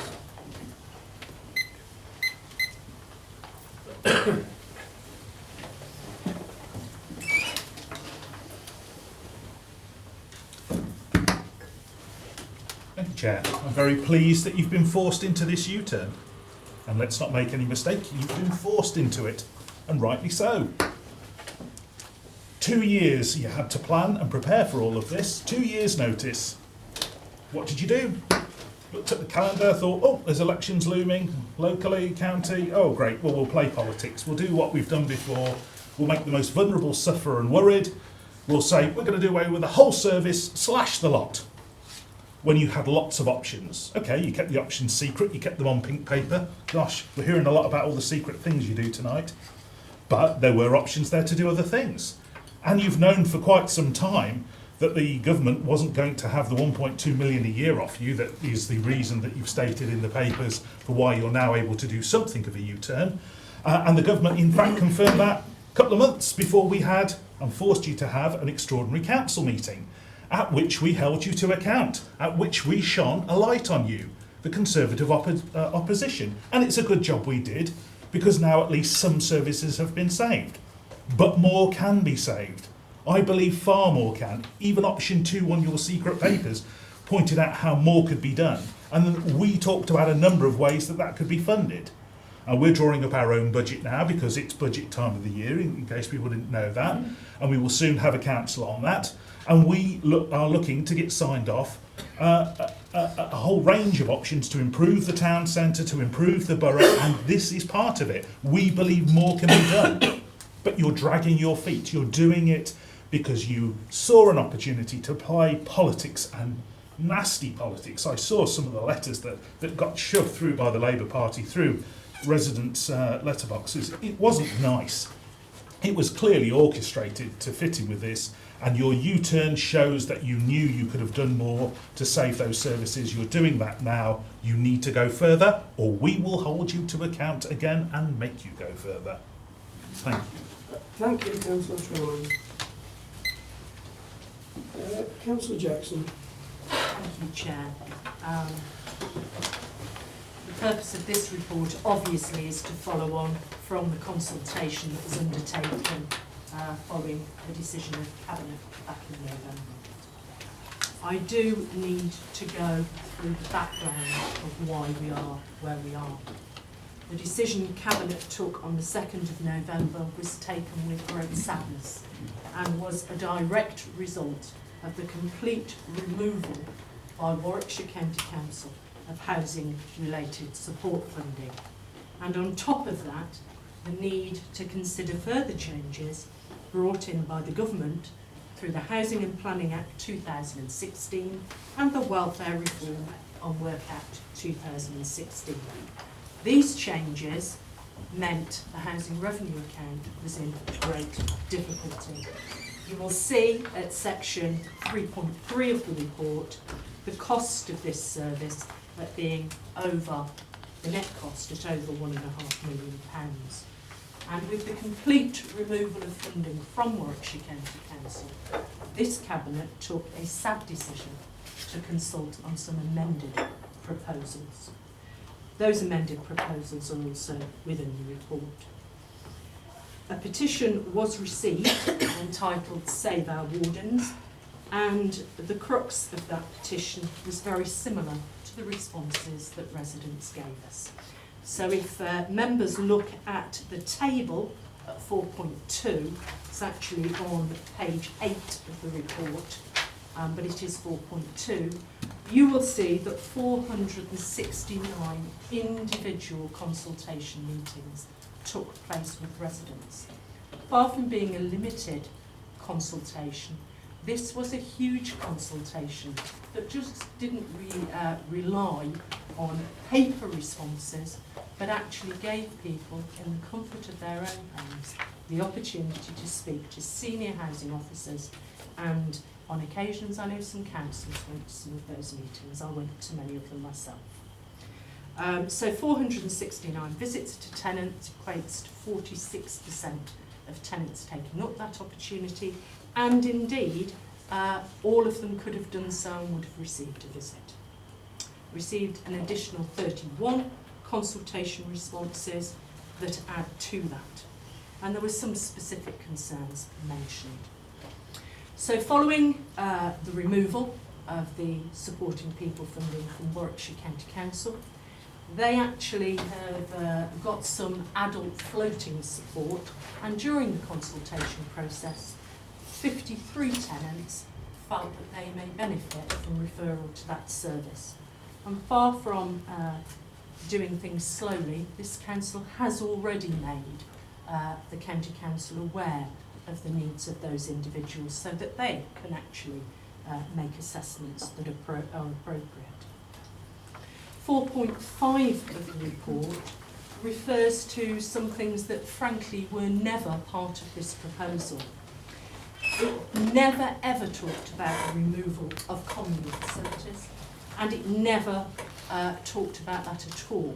So that we did actually, thank you to the good officers of the press in actually clarifying that in the press statement, but those inaccuracies continued to be fed on social media sites. It is true that the vast majority of our residents would not like to see any change in the services, and that is incredibly sad. 39 tenants specifically stated that they had no one to assist in an out-of-hours emergency. 51 residents actually said that they understood about the consultation and that actually they didn't feel it would negatively impact on them at all. A large number of tenants raised concerns about social activities. So what have we got then as a proposed amendments? Because it's very important that we do detailed consultation and that this consultation was meaningful. So I think the changes that have come about show that this council is a listening council and a council prepared to do the very best it can within the reduced funding available to them. The main issues that come out of the consultation are in section 5.5 of the report. In order to address the out-of-hours emergencies, the proposal is to put emergency wardens back in at a cost there clearly identified as £64,000. I should have said actually, and this is in response to one of the comments made, Chair, that actually I immediately asked officers, both housing officers and finance officers, to factor in putting all of the services back in so we can have a sheltered service across the whole of the borough. That simply was not possible. And the table at the top of page 11 shows you that we would, to do that, fall below the minimum working allowance. So the proposal, as I say, to put emergency wardens back in. Some residents are very worried about isolation. And in order to do that, this council is going to propose putting in 4 wellbeing officers. These are support officers, and this proposal would be subsidised by this council. I think it is fair to say that during the consultation there has been confusion about the roles of the 2 different councils. This council is not responsible for social care. That is the responsibility of the county council. So it is not responsible for addressing older peoples or peoples with difficulties to care with their dressing needs, their cooking needs, etc.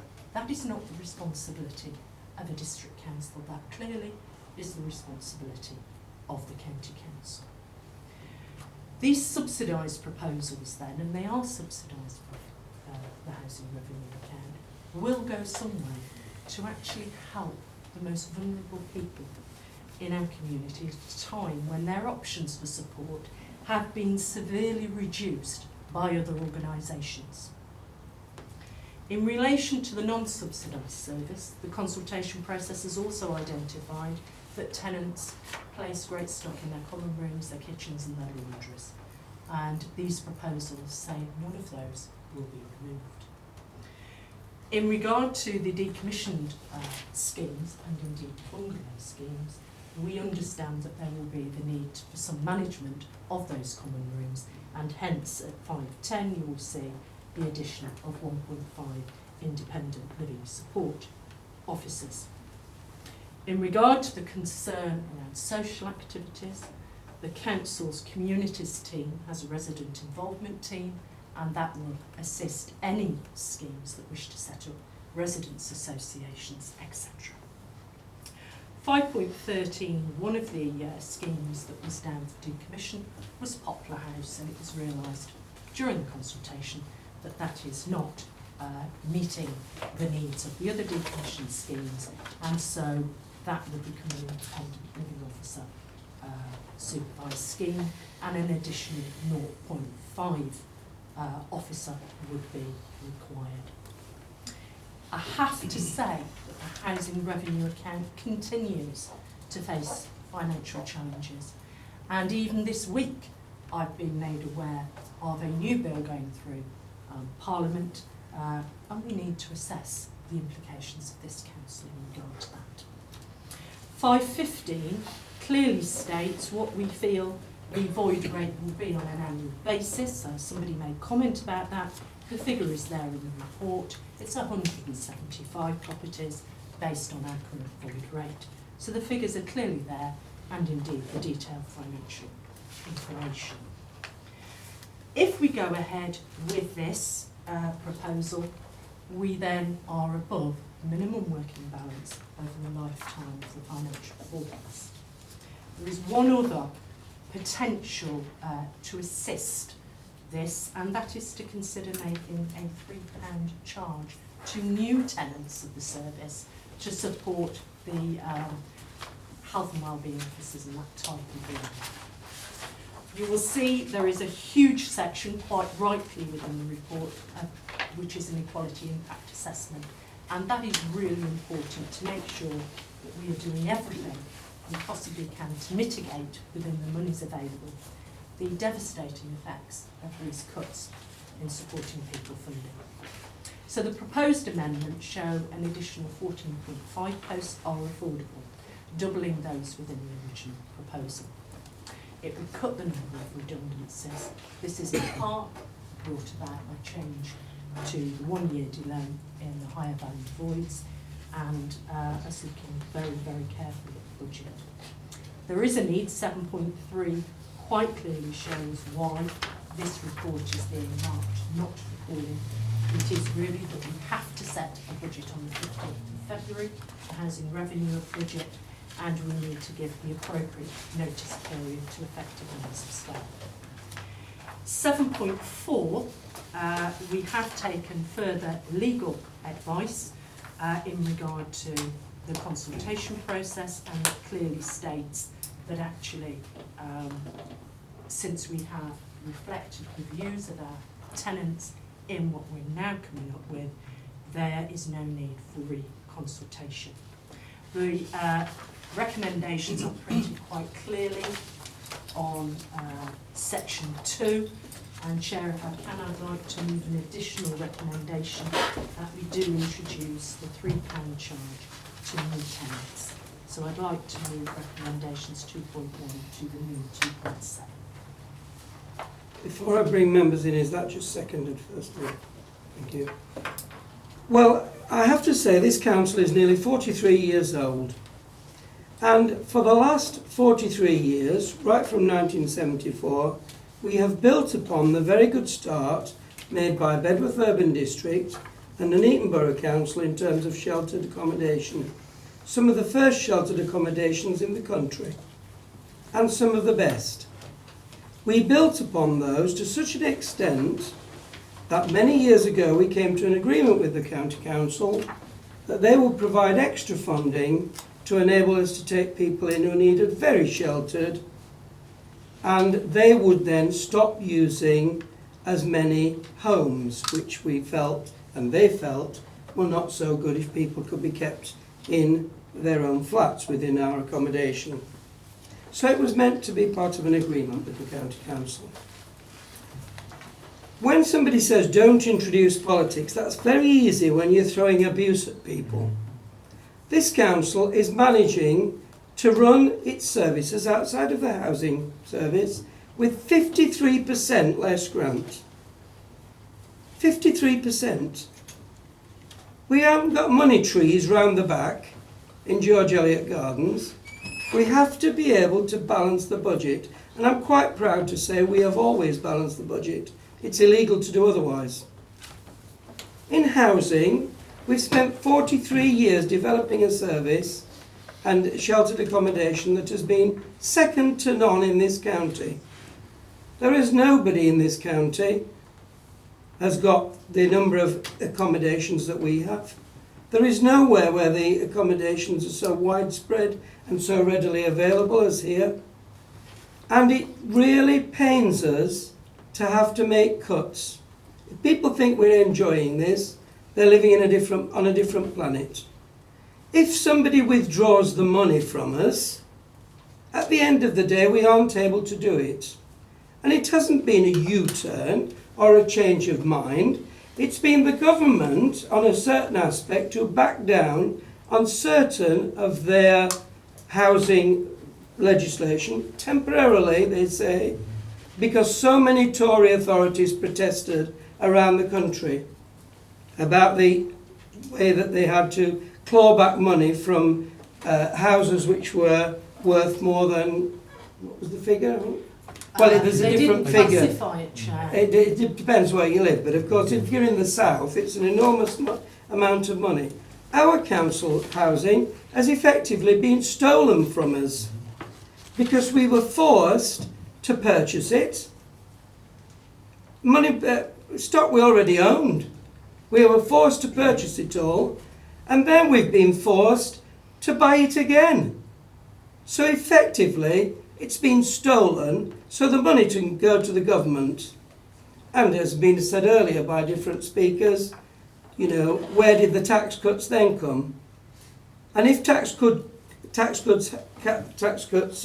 have been made, why is that money not forthcoming for older people? So the county council haven't just reduced the money, they've stopped it completely. And then the leader of the county council, who's also an LGA spokesperson, goes into print and on the media, the radio, I believe she might have been on television, saying it's terrible, the cuts to social care. Well, we didn't do them, thank you very much. So if people talk about bringing politics into it, I've been a politician for all of these 43 years on this council, and I'm disgusted what is happening to our older people, not only our older people, but for those people less able to care for themselves. And we are disgusted by this. You can guarantee that a lot of the members of this council already assist in many of the schemes and will be doing so again in the future. I'm looking at one councillor here who I know is regularly in the schemes doing all sorts of things. But at the end of the day, this money has been cut and we have to be able to balance the books. The minimum working balance is the law. We didn't set it. The government set it. I'm sorry, mentioning politics seems to be not the thing. The government is controlled by the Conservative Party. The county council is run by the Conservative Party. I'm sorry, but the Labour budget at the county council, the alternative, put this money back in. And it was not supported. It was also not supported by the Green Party, because the Conservatives don't hold a majority at the county. So if the other people had supported us, it wouldn't have been taken out. And it was a legal budget that was put forward that would have balanced. So yes, I am angry, because people have thrown a lot of insults this evening and then said we shouldn't mention politics. Well, I'm very sorry, but it's politics that are hitting our older people, it's politics that are hitting the vulnerable, and it's politics that are hitting those people who can't care and speak up for themselves. And I'm quite happy, along with other people, to not only speak up for them, but to actually do something. A lot of crocodile tears in this room tonight, a lot of crocodile tears. Councillor Longden. I don't want to follow that actually, Chair, but I will, because I'm just as angry as anybody else of the allegations being thrown about this just willy-nilly. It's obviously the county council election coming up in May. That's a surprise, isn't it? The issues from purely a health perspective on this, the health service representatives are absolutely furious with the Chancellor for not even mentioning social care in his autumn statement. Absolutely furious. Everybody I meet and all the correspondence I get is going on about where we are with social care, and it really is disgusting. It should have been within the Sustainable Transformation Plan, but there's no guarantee of funding and how you could put it into the Sustainable Transformation Plan in any meaningful way. And it's just too much where people come here and start saying it's down to us. It's not down to us at all. As the leader has said, the budgets are being cut, the county council budgets are being cut. Who is responsible for that? Who is responsible for running the austerity programme? No mention of that. Let's see you put your hands up. No. You won't admit to it, will you? You're in denial. And it's getting on my nerves about all this thing about this nasty council. It's not this nasty council at all. And there's no other way of funding social care at this point in time other than by putting council tax on. That will barely scratch the surface. And you know it, and everybody else knows it. So we're not doing the best for our vulnerable and elderly people. You talk about that, and you keep saying looking after them. Well, you've got nothing of substance to back that up. And you're frightened to death to actually admit where the real problem lies in front of people of this council. And I'm getting fed up with it. So every time you try to hold me accountable for something, it's coming straight back at you, because that's where the problem lies. Councillor Aldington. Thank you, Chair. Councillor Jackson said it was a sad decision we took on the 2nd of November last year. I have to say it was the hardest decision I've had to make as a cabinet member. But how dare the local Tories of this borough come here and lecture us on cutting to vulnerable residents, when their party has overseen cuts to local libraries, cuts to schools, cuts to adult care, cuts to social care, 53% cut to our overall government funding, a crisis in the NHS currently, and they're taking us to task over this. Well, Chair, they should have taken their county colleagues to task over this, because as Councillor Jackson's already said, it is them that are cutting the supporting people's grant. A county councillor sat here earlier and credits the residents for raising this issue. What a shame he who now lambasts us didn't actually fight for this at the time in the county council, which was where it should have been fought for. Because he had a chance. He had a chance, Chair, to support the Labour budget, which, as you've said, put that money directly in. He chose not to support that, Chair. He chose not to support that. So how dare anyone sit here and lecture us on making those cuts to our vulnerable residents? All of us, I think, are absolutely furious about this, particularly being lectured by people who should know better and who should be attacking the people that have made these cuts, and not us, Chair. Thank you. Councillor Lloyd? Yeah, I'm going to be very quick. At the end of the day, if my employer, turned around and said to me, sorry Mr Lloyd, I'm going to have to dock you 50% of your wage a week, and sent me home to talk to my missus to say what we're going to do. We're going to lose 50% of our household budget. Now, as just been heard, 53% of this council's household budget has gone. It's not us that's cut it, it's gone. Personally, I think we do a very good job of actually balancing the budget and carrying on with as many services as we possibly can. I don't think we've cut any services. The real problem lies is an understanding, our MPs need the understanding that when they vote for government housing legislation and government bills, it has an effect. If they vote the wrong way and they vote for the cuts on those bills and what those bills push through, at the end of the day it filters down. And it's not this council they're kicking, it's not the county council in their defence they're kicking, it's the vulnerable people in our complexes they're kicking. That's who they're kicking. They need to understand the reality of what they're voting on in government. So, is it political? Yes, it is political. I agree with all my colleagues.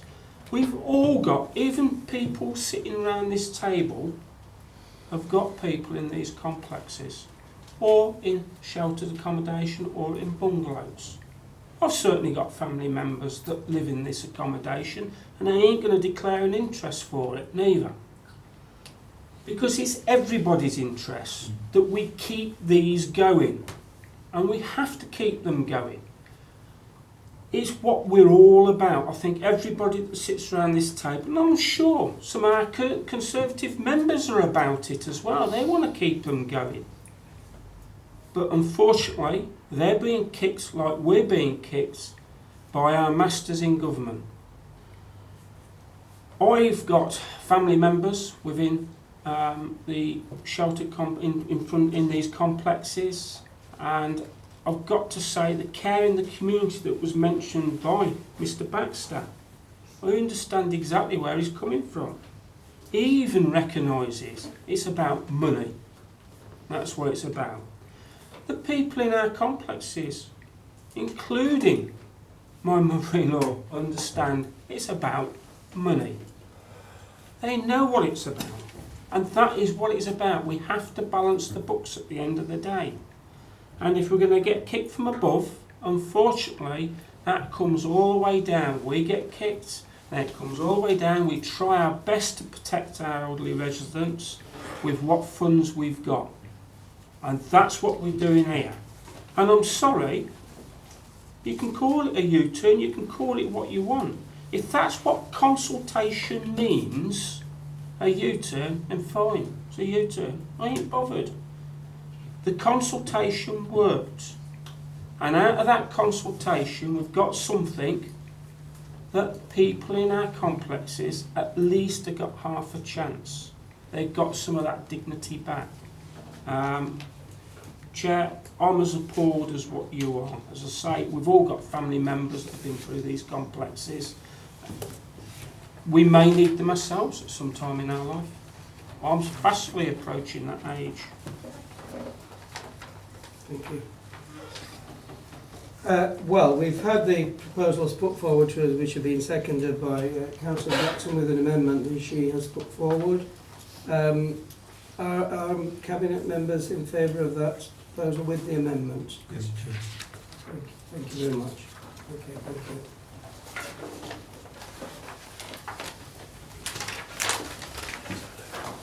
Item 9, dog control, Councillor Kondaka.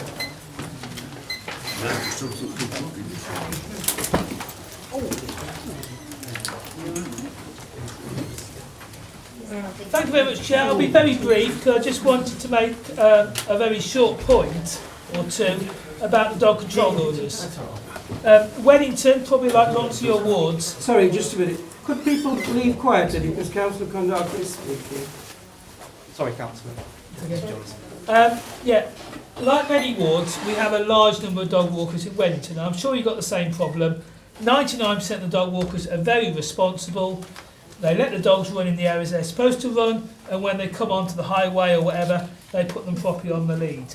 But we have one or two dog walkers who don't. They come off the areas where dogs can roam, onto the highway or onto various designated areas, and they just let the dogs run around. They annoy other residents, and there's so much hostility gets built up between the various factions of non-dog owners who have dogs running over their forecourts.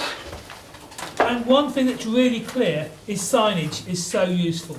That actually when you come off Wellington Fields or Whittleford Park or whatever, a nice clear sign to actually warn people this is now a dog lead area would be really useful, so that in some ways this will self-enforce.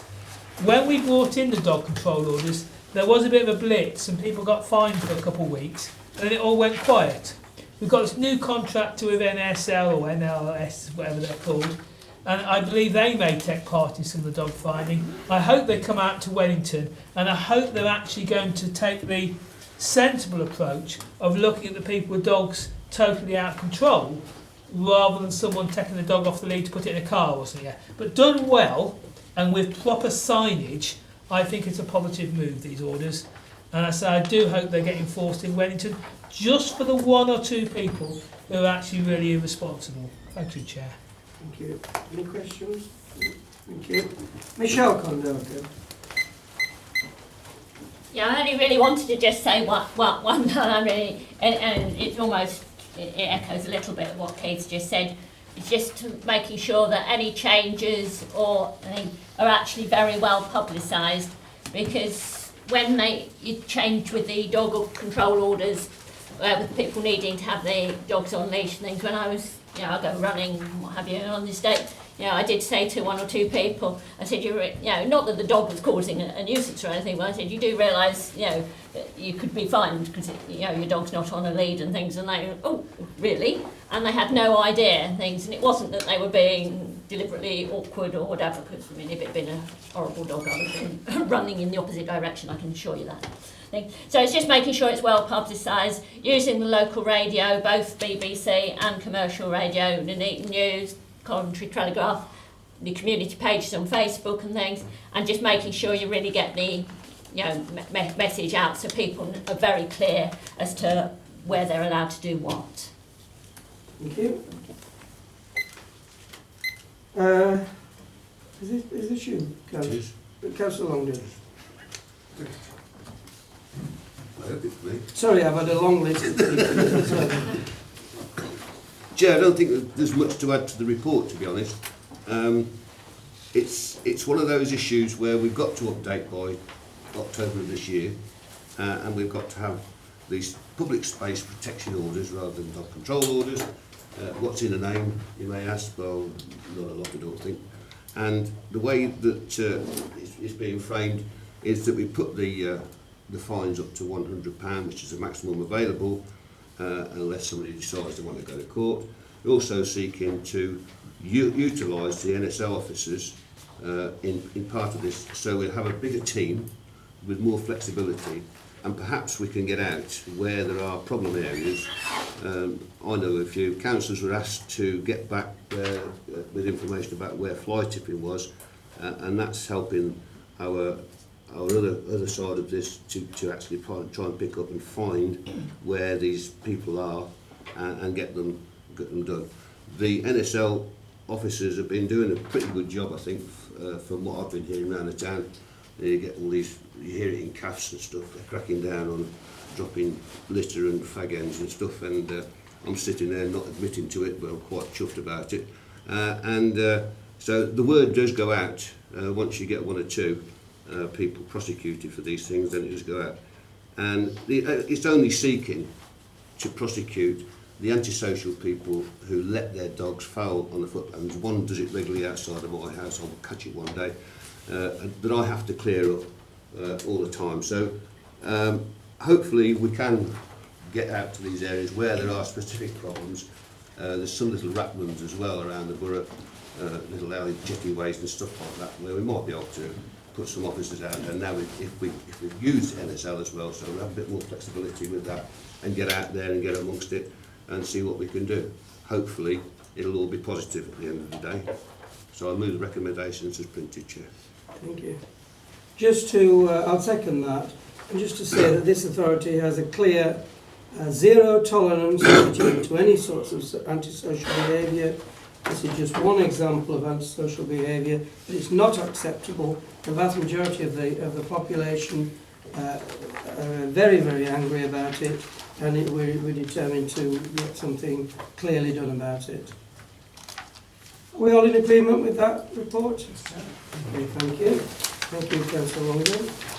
Item 10, recommendation from Overview and Scrutiny Panel. I believe that Councillor Kondaka wants to speak on item 1 first of all. I'll leave there if it's quite late. Okay, thank you. Do you want to add anything to this? I don't want to add anything, Chair, no, but obviously if anybody's got any questions they want to ask, I'll do my best. Unfortunately, neither Chair could be with us this evening. Right, okay, thank you. Well, due to the uncertainties around this question and the numbers of houses and so on, can I move from the Chair that in fact the Cabinet defer this and give further consideration to this matter once the Borough plan has been finalised? Seconded. Just in, do you want those words? Yes. The Cabinet defer this matter and give further consideration once the Borough plan has been finalised. Because it's slightly different wording to what it says in there. I see the solicitor. You're not a solicitor, are you? You're a barrister. Sorry. I know there's a fine distinction. In private practice, it's mainly fees, the distinction. Thank you. And item 2, planning and environment overview and scrutiny. You're not much to speak about this? I'll leave that as well. Okay, thank you. This, in fact, there is in fact a separate piece of paper to this because all of the printing didn't come out onto this, and I think the cabinet members have all got that. It is in fact been public already because we did circulate this. Mr. Richardson gave a presentation to all the people who had been invited to an information sharing meeting held here by the Police and Crime Commissioner, where there were councillors from, there were councillors from Coventry, interestingly, but there were also councillors from North Warwickshire, Warwick District, Stratford and ourselves. Rugby had no councillors. Just an officer. They just had an officer, and the county council just had officers. But so that everybody had a copy of this, and obviously we're all trying to get as much as done about this situation. But I think, as well as we were very concerned as well that many of us feel that we need a strengthening of legislation because the present powers just do not work. And there were 2 MPs at that meeting held by the Police and Crime Commissioner, 2 out of our 3 MPs, no other MPs from Warwickshire, but there were 2 out of 3, and it was impressed there as well that it's felt we need a strengthening of the law. But this was, I see no reason, I'm quite happy to propose what the OSB said. Chair, can I ask a question? At that meeting, Mr. Second went on the radio to say that all parties had agreed. No. Was there an agreement at that meeting? There couldn't be. I've actually written to him. I think this is a slight misinterpretation of it couldn't be because it was an information sharing meeting. No council was invited on the basis that it was making an agreement. There's no format for it. The only the way that agreements of that nature can be is at the Coventry and Warwickshire Joint Committee. And that still would have to come back to the council. But because there were no representative councillors, officers can't vote with councillors. There were no councillors from Rugby and there were no councillors from Warwickshire County Council. I did go on the radio afterwards and say, while we all agreed with the spirit of as much working together as possible, there wasn't technically an agreement. There couldn't be because we weren't all there. I've written to him to work that out. Thanks, Chair.